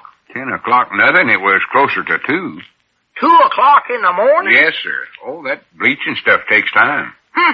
I thought she could just slap that stuff on my head and I'd be out of there in 10 or 15 minutes, but I had to sit there for hours with that junk on my head. You mean she forgot and left it on there that long? No, she never forgot. She said that's the way you're supposed to do it. She gave me a magazine to read. Wasn't very interesting, though. Some magazine called Modern Priscilla. I don't believe I read that. Well, you wouldn't much enjoy it. I wouldn't, huh? Tells mostly how to make house dresses and doilies and I don't know what all. Well, Yeah, I must have read that thing through 3 or 4 times. I know it by heart. You know, Abner, I could crochet you a snood right now. well, I could do it, no fooling. well, that's nice of you, Lum. I ain't sure I need one. What are they? Well, it's the only thing I know about 'em. Oh, I think women folks put 'em on when they ain't got time to comb their hair. I believe that's the idea. sort of like a house cap or a duster, huh? Something like that. It's kind of a crisscross string basket affair. General, they're purple, I think. Well, I don't believe I'd want one of them, Lum. I'd look silly going around something like that on. Why don't you make one for Elizabeth? She could slip it on when she goes out to chop wood or something. I'll get her size for you. Well, I ain't gonna make one. I just said I knowed how to make one after reading about it so many times. Yeah, well, if you want to make one, Lum, why, Elizabeth'd be glad to get it. I know she would. Or, wait a minute, I know. Why don't you make one for Miss Emaline? I know where I can get you some crochet needles. Abner, I told you I wasn't actually gonna make one for nobody. Crocheting ain't a man's work. Well, I know, but if that's what you really want to do, Lum, well, I don't want to do it. maybe she'd like to wear it to the dance tonight. I don't think they're for dancing, Abner. Then, Besides that, I wouldn't want her to give her up that beautiful yellow hair of hers. Granny's. I better call her up. what are you going to call her about? I don't know. I just want to talk to her. Oh, Do you realize I ain't saw her since my hair got dyed? That's been more than a week ago. Wonder if she still admires me. well, she must. She invited you to go to this dance tonight with her, didn't she? Yeah, there's a wonderful woman, Abner. A wonderful woman. Well, Kind you can depend on. Not one of your flighty, changeable, fickle kind of women. Wait a minute. Hello, Miss Emaline? she is different. This is Lum. No, I said Lum. Don't you recollect me? Maybe she don't know you with your hair bleached out that way, Lum. Well, I didn't want nothing special. Just called up to ask you what time you wanted me to call for you tonight. Mom? Love, I reckon. You ain't? Well, you called up the other day and asked me to... Well, I thought... Oh, I see. Uh-huh. Yes, Mom. Yes, Mom. Goodbye. That's peculiar. What's the matter? That's peculiar. What is? What's wrong anyway, Lum? She ain't going. Ain't going? Did I say anything wrong there on the telephone, Abner? Anything wrong? You mean, did you say something that weren't nice? No, I mean, did I say anything that might hurt her feelings or something like that? Well, not that I know of. Nothing you said hurt my feelings, I know. You know, she acted like she didn't hardly know who I was. Well, maybe she just never recognized your voice, Lum. Well, I mean, after I told her who I was. Oh. She acted like she didn't know who Lum Edwards was. Well, that's you. You're Lum Edwards. Everybody knows that. Not Miss Emaline Platt, looks like. Well, did she say why she weren't going to the dance? She said she's got a headache. Oh. Well, maybe you ought to get a hold of Doc Miller for her. No, she ain't got a headache. Well, you said she did. When are you going to start understanding women folks, Abner? How? When a woman says she's got a headache, she don't mean she's got a headache. Leastways, not when she says it in that cold tone of voice. Well, what does she mean then? She means she just don't like you no more. Huh? And don't ask me no more questions about it. I ain't no mood to discuss the subject. Well, now, Lum, maybe... What have I did? What have I said? What happened? That's what I want to know. What's wrong? Well, maybe that... When she called me Sunday, everything was wonderful. Sweetest sounding voice I've ever heard. Her voice is froze up to where you couldn't chop it with a hand axe. What's made her change? Well, I maybe. just don't understand it. Ain't you got no ideas, Abner?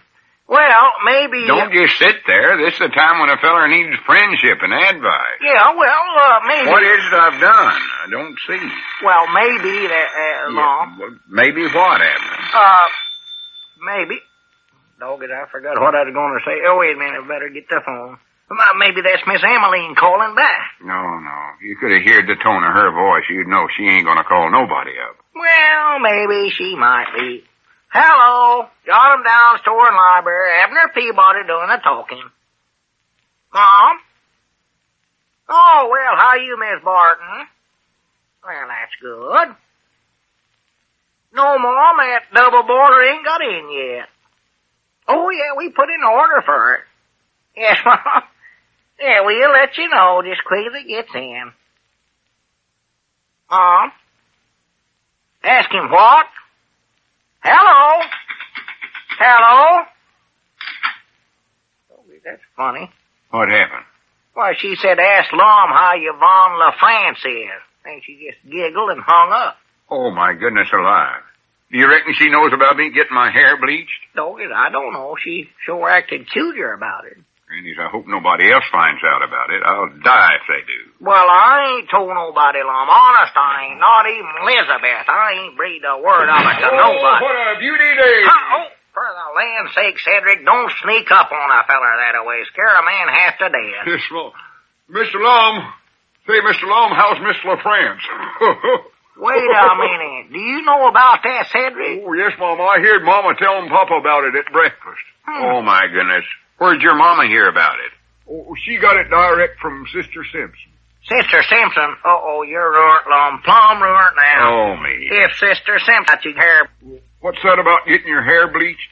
You said you heard about it from your mama, Cedric. Oh, no, Mom. All I heard was that Mr. Lum had a date with Miss LaFrance last night. A date? Aye, Granny's, wait a minute. There's the trouble, Abner. Huh? That's what Miss Emeline's heard about me. Let me get on that phone and straighten this whole thing out before it's too late. Yeah. Well, I wouldn't do it right now, Mr. Lum. Why not, Cedric? 'Cause Frank Foster's over there talking to her right now. Frank Foster? Yes, Mom, I believe he's going to take her to some kind of a dance tonight. Huh?